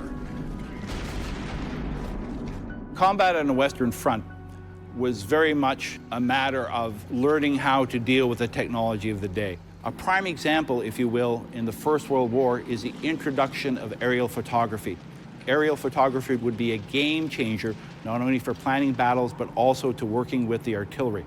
So that by 1917, when the Canadian Corps assault Vimy Ridge, literally tens of thousands of photographs would be taken of the front lines in order to make sure that the Canadians were as well trained and as well prepared for the assault.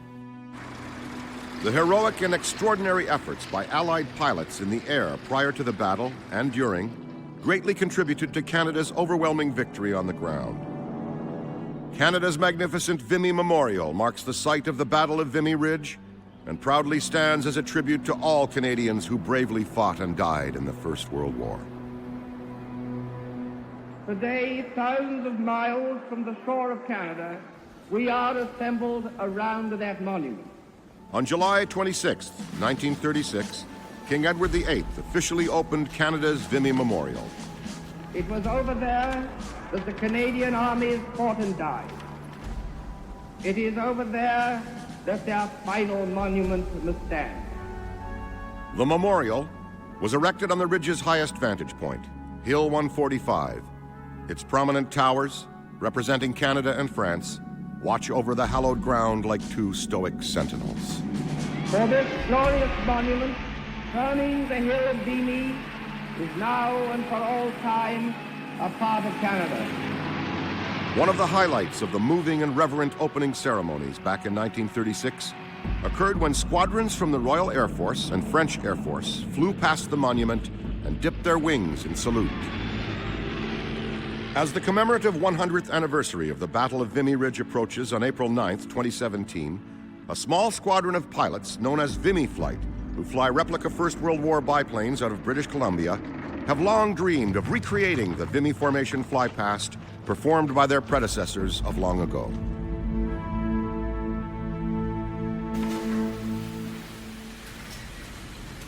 It is a tribute to what they did and what they accomplished in the First World War. And out of recognition to them and their untold story, we formed a little flying team. And then the bright idea was, well, Vimy Ridge is coming up.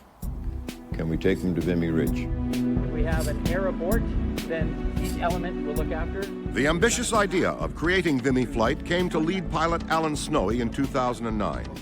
Alan, an aviation historian and former Royal Canadian Navy and Air Canada Airbus pilot, had always envisioned bringing together a team of retired and active Canadian military pilots to recognize the sacrifice of First World War Canadian soldiers and airmen.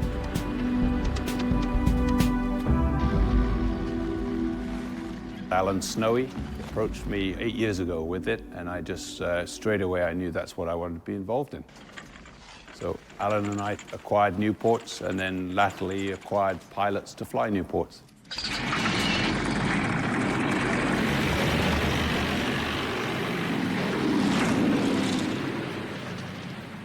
I ran into Peter Thornton, who I've flown with in the Air Force. He was my OPSO on my squadron. And the first phrase that he said is, "We're going to be doing something special. Are you interested?" I knew there would be a lot of workup and there would be a lot of personal sacrifice, but it is a very good cause, and I was very honored to be a part of it. When I heard about Vimy Flight and what they were doing to commemorate the Battle of Vimy Ridge, I knew I had to be part of it. I have a great respect for that generation that manned up and came forward. These were our earliest pioneers of aviation. In the climb out, we're going to break away into elements, okay? The team evolved over time, and it was recognized that some of the pilots had working jobs flying for Air Canada or other positions. We wanted backup, so we started to expand the team. We're going to have 5 aircraft in the air. We wanted all ex-RCAF pilots because we all come from the same place. We all know the hand signals, we know the formation structure, we know how to do it, and most importantly, we know what the other guy is thinking when we're up there.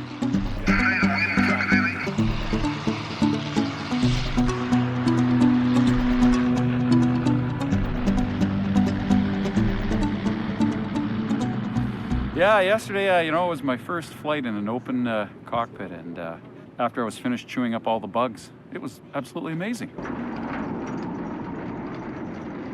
I've always wanted to fly since I could talk, and my mother always joked, first word out of my mouth was airplane. I was one of the few pilots in the military to fly for practically 16 years straight. Okay, so what we will do is our right-hand orbit here. A lot of the different missions and roles we did included formation flying, especially in the fighter world. That's bread and butter. We always fly in groups. There's safety in numbers. The youngest member of the team, Captain Brent Handy, is a Royal Canadian Air Force F-18 fighter pilot. He also serves as a check pilot and instructor with Canada's aerobatic formation team, the Snowbirds. Incredibly, now I get the opportunity to fly 100-year-old designs with these Newport replicas. They're not as refined on the flight controls as you would expect, but they're a heck of a lot of fun, and it's, as someone who loves to just fly airplanes, it's a hoot. It's perfect. Being out there, open cockpit, hair blowing in the wind. I guess that's not exactly the case for me, but yeah, it's a really cool, organic experience, and I can't get enough of it. It's awesome. I'm a former naval officer. What they teach you in the Navy are three things. Know your ship, know your men, know yourself. Knowing myself at this age, my strengths and weaknesses, I wanted a solid team. The fellows we picked are pretty darn rock solid. The last point, know your ship. These are lovely little ships, and we're all very proud of them, and these chaps fly them very well.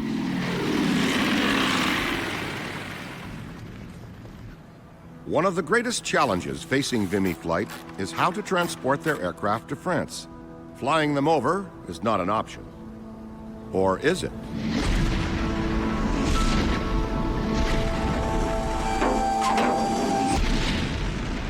With the main event only weeks away, the Royal Canadian Air Force steps up. I've been in the military 37 years, and this is definitely unique. One of the most challenging things that I've done so far. The unit I belong to is out of 8-Wing Trenton. My role there is basically to take equipment that is not every day carried on aircraft and figure out the best plan to load it up, get it from point A to point B. So most of the things that we load are usually heavy equipment like armored cars, tanks, huge things that really you don't have to take too much care when you're tying them down. You can use chains on them. This is definitely outside the box. And we had to develop a different approach as to how we get these on and what we're going to do with them when we get them on the aircraft.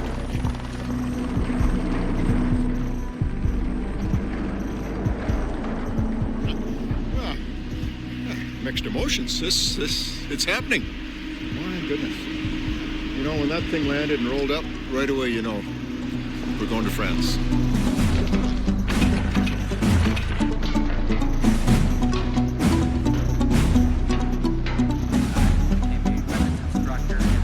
So the day of loading the aircraft to leave Canada was one of great significance for us because we have been working so hard on this project.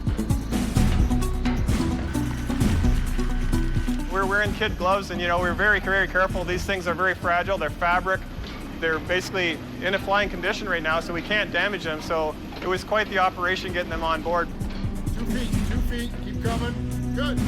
There's, in some places, 5 inches separation between aircraft, so very dynamic, very dicey, and obviously the owners of the aircraft were very concerned and worried that things could go sideways. Now I know what the word professional loadmaster means. But look what they've done here. Got them all fitted, and they've got all the aircraft in and all the wing parts. The luggage, the toolboxes, there's more than enough space. Wow. Roger that. We're clear to take off. Terminal airborne. Happy to transition to a rolling. Sure. My head's up. The symbolism is amazing. And these folks strapped themselves in behind a fuel tank and went into enemy fire with basically a helmet and a pair of goggles on. Now we're inside this ginormous aircraft with state-of-the-art avionics and 40,000-pound thrust engines. The belly of this aircraft holds 7 of these things, which probably represents half a squadron back in the day.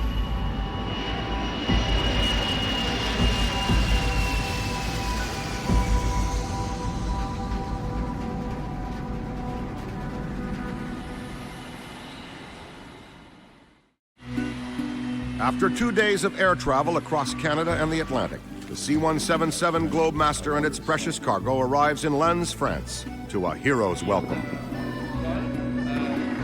Right from the very start, there was a massive amount of French people there, volunteers ready to help. Everybody turned out. And we've just found the whole experience has been humbling because the French cannot do enough for us. You can tell that the French have been brought up with this history because it's obviously in their back door. As soon as they know you're a Canadian, they can't do enough for you. It's wonderful.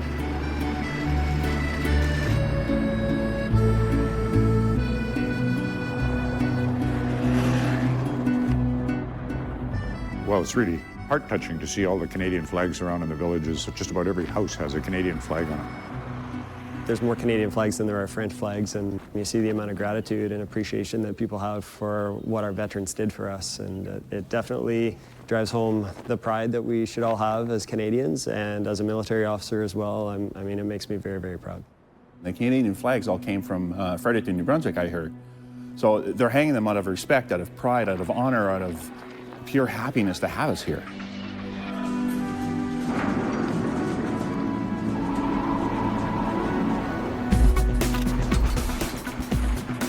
Here at the Lens Airfield, it's been really amazing. There's been so many people that have come out. People just walk up to our aircraft. They want to get their picture taken. We put the helmets on the children. We're just having a lot of fun. Everyone's interested. Everyone wants to know.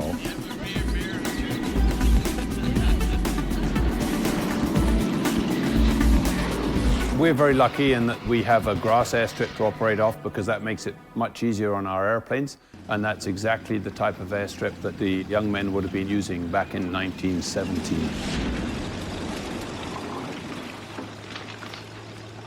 What's really crazy about this, is especially on a Saturday like today, is that everybody comes out. We've got spectators walking around. You can hear gyrocopters, you can see parachutists, there's flying clubs training. It's challenging.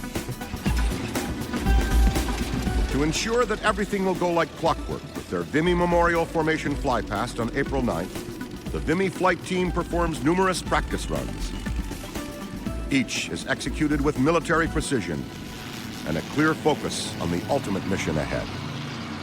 The principles of formation flying are the same. Anticipation, power management, situational awareness, how you handle the controls. The big difference is these airplanes have no hydraulic support. It's all stick and rudder, it's all cables, and they're very light airplanes. So you are getting tossed around, you're doing your best to maintain the formation, but the principles that we learned on the Snowbirds are very similar.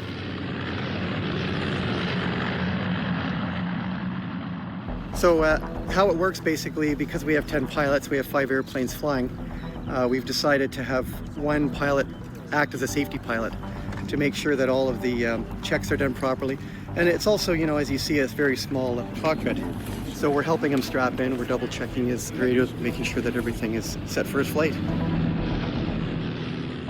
All right, so Goro, this is your first flight out of here. It's going to be a familiarization flight and just a recurrent flight on Newports. I did not have a lot of tail dragger time, as these are known as type of aircraft. So for me, it was a whole new experience in many, many ways. It's been exciting to learn how to do something different again. These are the aircraft that our grandfathers flew. And in order for these individuals to be successful on the aircraft and to work as a team, they have to almost back up and visualize themselves as knowing absolutely nothing and become that student that is like a sponge, a young student who has no background, put all their tools away and listen very carefully to what skills are required for this job. Once they learn that, then they can start to piggyback their old experience back on top of the present ones that they're newly developing at this time. These aircraft, although they look fairly harmless, They do require a certain amount of discipline and skill to fly in close formation. The maneuverability of these aircraft is not the same as when we were flying T-33s or Tudors or whatever it is. These aircraft, there's some trickiness to them, especially when the wind comes up, and we are flying quite close.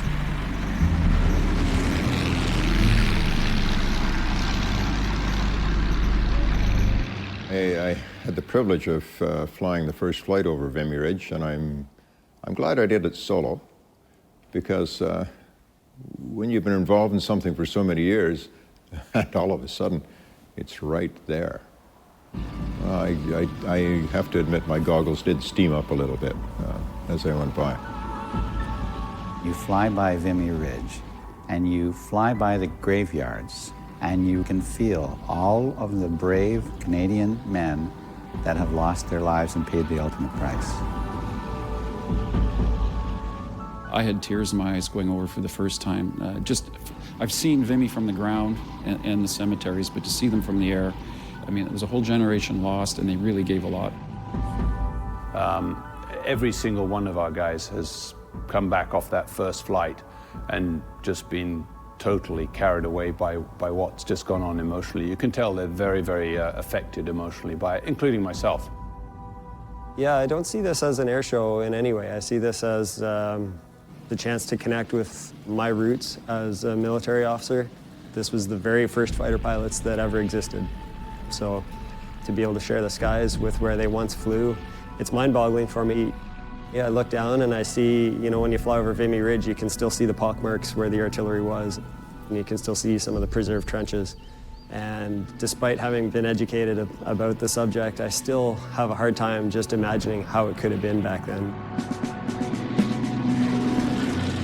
On the 4th of April, the Royal Flying Corps launched a massive aerial offensive against the German Air Force. And sophisticated, competent, efficient killers such as the Red Baron Manfred von Richthofen took a terrible toll of the Royal Flying Corps, both of their fighter units and of their Army cooperation units. The Royal Flying Corps called April 1917 Bloody April because of the casualties that they experienced. They would lose almost 400 airmen, either killed, captured, or wounded. At the same time, they would keep feeding into that slaughterhouse young, impressionable aircrew pilots with a minimum of training. Even though they managed to maintain air supremacy or air control over the battlefield, they did so at a horrible cost. One of the few Allied fighter aircraft that could handle the latest German scouts were the French Nieuports.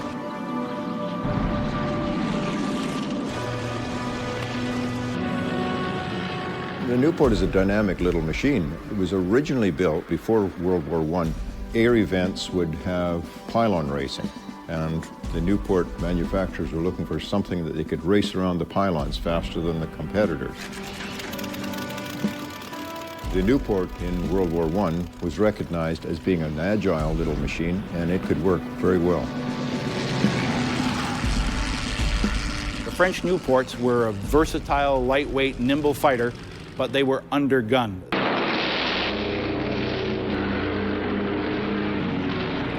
As early as 1915, the Germans had shot down their first Allied aircraft using a nose-mounted, synchronized machine gun capable of firing through their aircraft's propeller.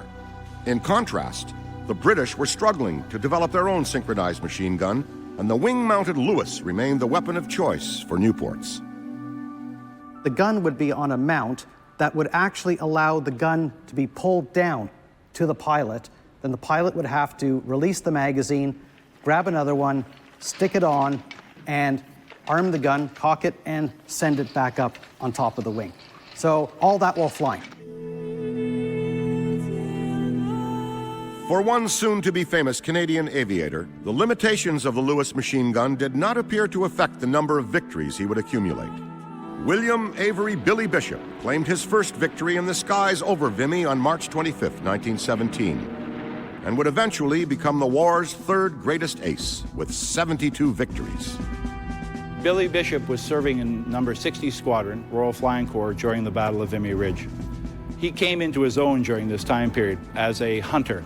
He gave no quarter to the enemy. He was not the best flyer in the world, but he was a heck of a shot. And what that meant was he would maneuver his aircraft to a position where he could kill the German pilot. And by this, he started to make a name for himself during April 1917. You know, in 1917, he was just 23 years old. So he was somebody who was really in the prime of his early adulthood. And he was an adventurer and an explorer. And that contributed a lot to why I think he pushed himself so hard. He would often go out on his own, even after he'd done a couple of missions a day. He could do up to 4 patrols a day. He would take risks and go out very early in the morning when it was still dark. He really had a sense that he wanted to improve his score, but I think he felt he had a sense of mission. On April the 8th, he became an ace and had shot down 5 planes. So for him, it was a great month. But on the other hand, he was losing friends left, right, and center, and so was the war effort. Because if you look at Bloody April alone, his squadron, 60 Squadron, lost about 18 people, and the force of the squadron was about 19. So he lost most of the people he knew. Well, what we have here is the windscreen of Billy Bishop's Newport 17 when he was with 60 Squadron, Royal Flying Corps. On April 8th, Bishop was fired on from behind and clipped the side of his flying helmet and smashed through the windscreen of his Newport 17. And he mentioned that it was one of the closest calls of his flying career. I think that's the greatest mystery about my grandfather, is that how did he survive? Because not only did he do one full mission in 1917, but he went back in 1918. So the actual survival rate for a First World War fighter pilot was about 10 days. And when you think of 2 tours over a couple of years, it's mind-boggling. So was it destiny? Was it something that was just sheer coincidence and luck? Who knows? But I believe that he had a mission in life and a purpose in life, and he lived up to it. The first day of the battle, the 9th, where most of the ridge was captured, about 7,700 casualties. It was an absolute bloodbath. It was hand-to-hand combat. They were advancing until they ran up against a solid wall of machine gun fire. And all of that cost lives. Most of the infantry battalions that fought at Vimy went in with about 600 or 700 soldiers, and almost all of them suffered between 200 to 300 casualties. So it gives you a sense of the barbarity and courage that it took to capture this ridge. Your second day here, before we get into all the work, I did want you to be here in the monument and see what it looks like, because it's pretty heart-rending. After the war, one of the things the Canadian government did was decide to erect monuments overseas to mark the great Canadian battles, and they decided to mark 8 of them. They ran a competition in Canada in 1920, and Toronto architect and sculptor Walter Allward won. What's interesting is that his monument was not initially to be on Vimy Ridge. They hadn't yet decided where to put it. But when the Canadian government decided to build the monument on the ridge, that then elevated Vimy. It took Walter Allward 15 years to build that monument. And when it was unveiled in July 1936, in front of 6,000 Canadian veterans who crossed the Atlantic, that then propelled the Vimy idea forward. Vimy became something more than a battle. And France ceded this land to Canada in perpetuity. And here we stand on Canadian soil.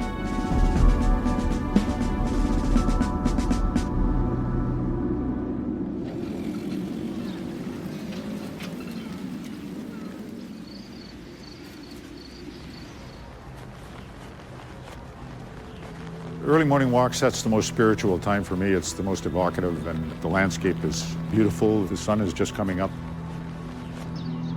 The shadows and the light is so dramatic. It's the best time for me to visit these cemeteries and just pay my homage to these young men that gave so much for our freedom. The little cemetery in the village where we're staying is probably one of the minor cemeteries around here. You know, we tend to think of British as meaning United Kingdom. In those days, it meant British Empire. So we find soldiers in there from South Africa. We found some from Australia. There's Canadians in there. And you can tell a lot by looking at their rank, what regiment they were with, how old they were. This is the gravestone of Captain Knight. You can see his date of death is 20th of December 1916. Distinguished Service Order, Military Cross, Royal Flying Corps. He was one of Canada's first aces, and he was the Red Baron's 17th kill. Here's 5 in a row, Royal Flying Corps. All young fellows, second lieutenants. You know, the other thing that impresses me is this is after 100 years, and these grave sites are manicured to perfection. And there are thousands of sites like this all over northern France and Belgium. The care and upkeep of these pristine sites is the cherished responsibility of the Commonwealth War Graves Commission. So the Commonwealth War Graves Commission cares for cemeteries and memorials in 23,000 different locations in 154 different countries all around the world. And there are Canadians commemorated all over, from the Far East through to the UK, and of course here on the Western Front in France and in Flanders. So this is the Commission's headquarters near Arras in France, not far from Vimy Ridge. This is where we make the headstones for all of our cemeteries all across the world, where men and women who served with British and Empire forces in the 2 world wars are commemorated. Many of them, of course, are Canadians. So the headstones for their graves are made here and shipped all over the world. Well, the Commission was first established during the First World War in 1917, not long after the Battle of Vimy Ridge. And it was a collaboration between different nations, between the UK, but also Canada, Australia, New Zealand, South Africa, and India. All of those countries are represented on the Commission today. They're the 6 member governments. So during the First World War, what was then called the Imperial War Graves Commission brought together some of the greatest artists and architects of the time to design how the war cemeteries would look and how the soldiers would be commemorated.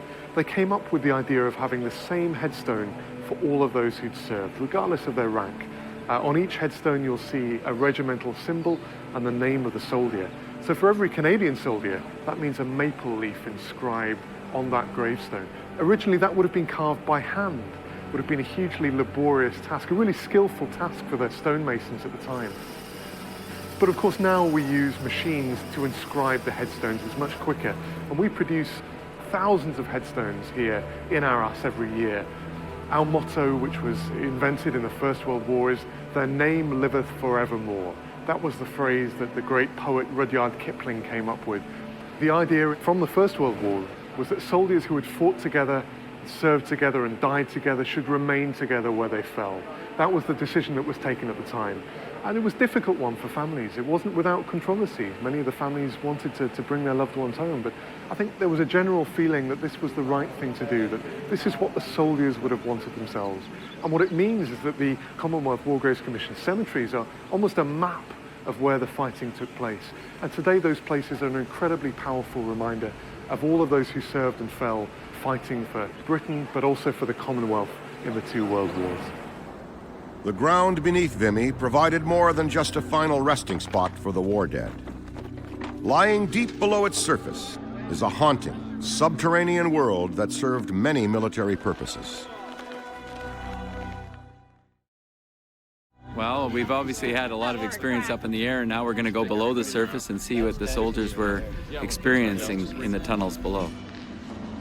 Yeah, my granddad fought here, and my regiment was here, the Canadian Scottish Regiment, Princess Mary's. And there's a piece of art that I've seen pictures of that I'm hoping to see today. Think of anything between 150 and 200 men are living down here. Along the walls, there are bunks, okay, anything up to 4 high. The only lighting is candles. There's 3 things that I look around and don't see. There's no pornography. Okay. There's no condemnation of the higher command, and there's no anti-German sentiment. Wow. It's crazy. You think that guys are living down here for a long period of time and they're sending a message. This might be the only message that they got. to send home, and here it is. It's like it's frozen in time. H.D. Schofield from Blackburn, New Brunswick. From where you guys are from? Yeah. That's our province. Wow. We're from Moncton. That's 16th Battalion, Canadian Scottish. Yeah. Do you want this torch instead? It's less. Right next door to the 96. That's what I was looking for right there. You know, we're supposed to bring Vimy home, and this tour has actually given us something to really share with other Canadians about how those troops lived below ground. An amazing experience.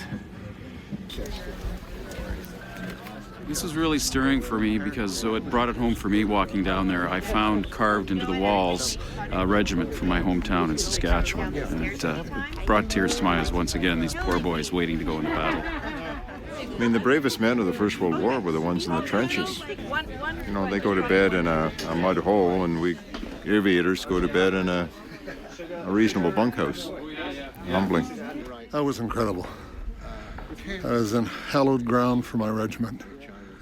And to see all those carvings, I tell you, I'm just tingling all over. It's such a piece of history to be able to see that and feel the surrounding. And today is a nice day down there. There's no rain, there's no smoke, there's no artillery going off overhead. It's just a chance to appreciate and see history. I'm just overwhelmed. They're just guys, just regular people, kids from our communities that were put in a situation like that.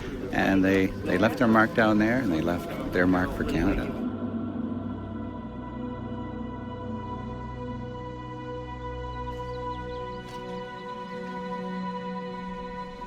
This is game day, show's on. But 100 years ago, on this day in 1917, it was a snowstorm. There was sleet, there was snow, there was high winds, and young pilots, those 17, 18, 19-year-old kids, get in those airplanes and go. They didn't have a choice. Well, today we have 23 degrees Celsius for the high, beautiful blue sky, bright sunshine. You could not get better conditions to go flying. And we're really excited about it. We've done 3 practices so far. We did our last practice yesterday. It was fantastic, went very smooth. We had one small incident when we came back. A harder than usual landing by lead pilot Alan Snowy results in a broken axle and a trip to the hangar. Yesterday was not the time to make an aircraft carrier landing, but I did. Kind of busted my ego in a bit. Well, pilots need that every now and again. But they were here up till 11 o'clock that night, and we shoot everybody home to get some sleep. They were back in action 7:30, 8 o'clock this morning. We've got 4 hours left, and we're just starting to stick it back together. So we still have to finish the welding, and we have to come back here, we have to fit it, and we have to reassemble the airplane. So we got stuff to do.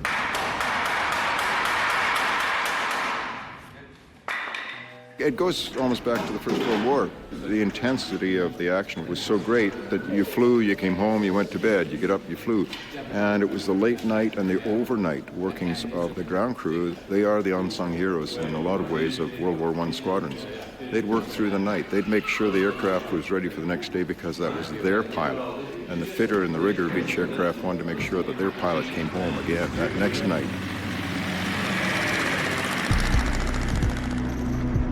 This is truly something, it's not just small airplanes flying in the sky together, it's something that we're trying to represent and try to honor and commemorate the loss of these airmen before us. And it's something that, well, it's basically in our hearts and souls.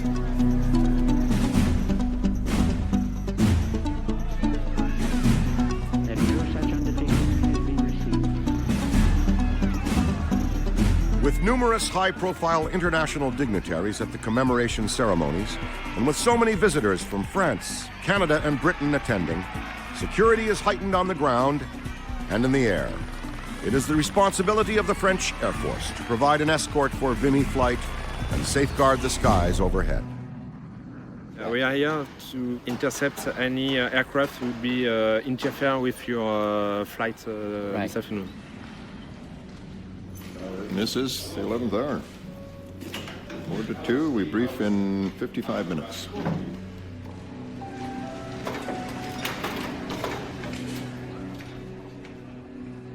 So this little guy came from Cold Lake, Alberta. It was given to my son for his first birthday from Santa Claus at the Cold Lake Officers' Mess. And he's been a pretty loyal traveler of my son's, and he sends him up with me on any kind of notable mission. So he's flown with me in the F-18 over the Arctic. He's flown with me in the Snowbird jet. And now he's gonna fly with me over celebrations of our victory at Vimy Ridge. I'm gonna make sure he's strapped in tight. That's it. This one is safe. Okay. The wheel is on. I'm gonna get you to... Our friends from Belgium are just helping us with support wires, and we're done. Next, we roll it out and we let the pilots do their walk around, check the oil, the fuel, and we get prepared to launch.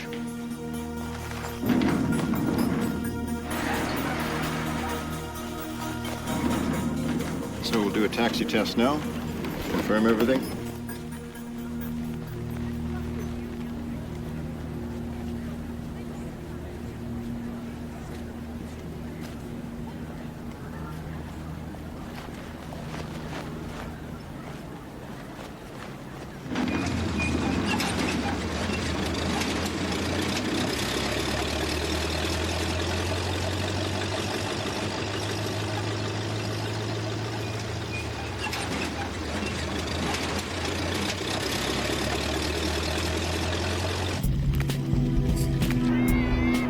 Good to go.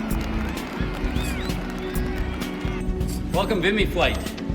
It's their big day. For the pilots of Vimy Flight, there's one final briefing before they enter their cockpits and take to the air, as those courageous pilots did more than 100 years ago. Longer taxiway. I can tell you now that the field elevation down there is 150 feet, but to try and keep it standard, just dial up your altimeter to 170 on the check-in. Flying always involves risk, and we're really in the business of risk management. I believe that 10 of us have a combined total of 230,000 flying hours, and with that sort of flying experience, we understand all the aspects of risk management, and we do everything we can to minimize that, and at the end of the day, we still have to get up there and do the job. This is the big show, and in fact, if anybody says they're not anxious or they're not nervous, I'll be worried about them. Pre-flight preparation is very similar to what we do in the Snowbirds and in the Canadian Forces in general. We brief the plan, we go fly, and then we come down and then we debrief the plan. 1 minute! Even though these guys have been out of the game for maybe 10, 20 years plus, as far as the military flying is concerned, we're all still definitely on the same page, and it seems like another day at work for me in a lot of ways.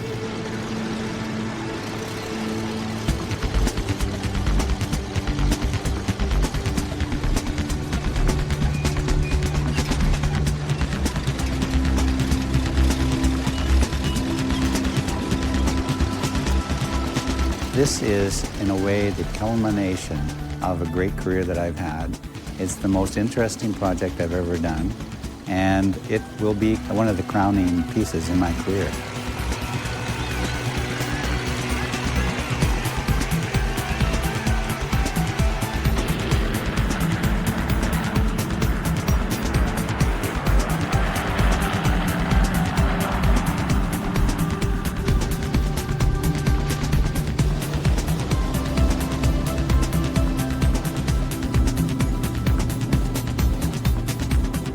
"7,004 Canadians were wounded in the battle that began here 100 years ago today. 3,598 Canadians died. 100 years later, let us hold to the grace of the ones who stood by their friends through unimaginable hardship, and who stood by their country. They were Canadians, and they were valiant beyond measure. Honor them. I came to Canada with a very young family. I have had a wonderful life in Canada, and so too have my children. And it's all because of these young men here and the veterans and the serving members of the Canadian Armed Forces that have protected this democracy that we have and this wonderful freedom. And this is my way of saying thank you to them for that. Please draw your attention upward as we welcome Vimy flight from Canada as they fly past the Canadian National Vimy Memorial.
Fantastic day. How do you feel, Bill? Pretty good day in history.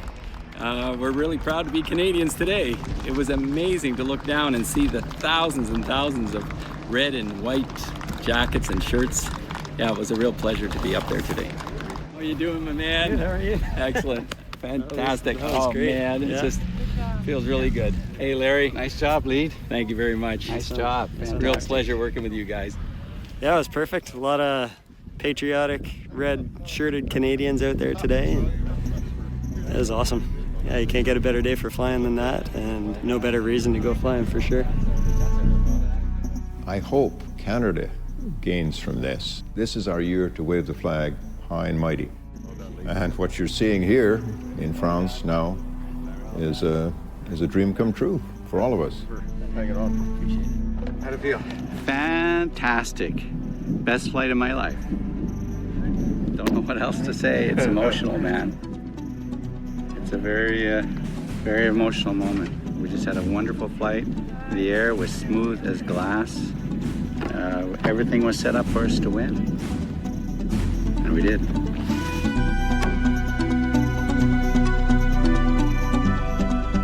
Through meticulous planning, everything was set up for the Canadian divisions to win the Battle of Vimy Ridge. And they did, with near flawless execution. It was a historic achievement for a young nation that would face many more hard battles ahead. When the first shots of the First World War were fired in 1914, aviation was still in its infancy, unstable and death-defying. But this only added to the adventure for the more than 22,000 young Canadians who ultimately served in the British flying services. Many flew the crucial reconnaissance missions, while others were the knights of the skies protecting them. For Canadians back home, they were all heroes at a time when our nation soared.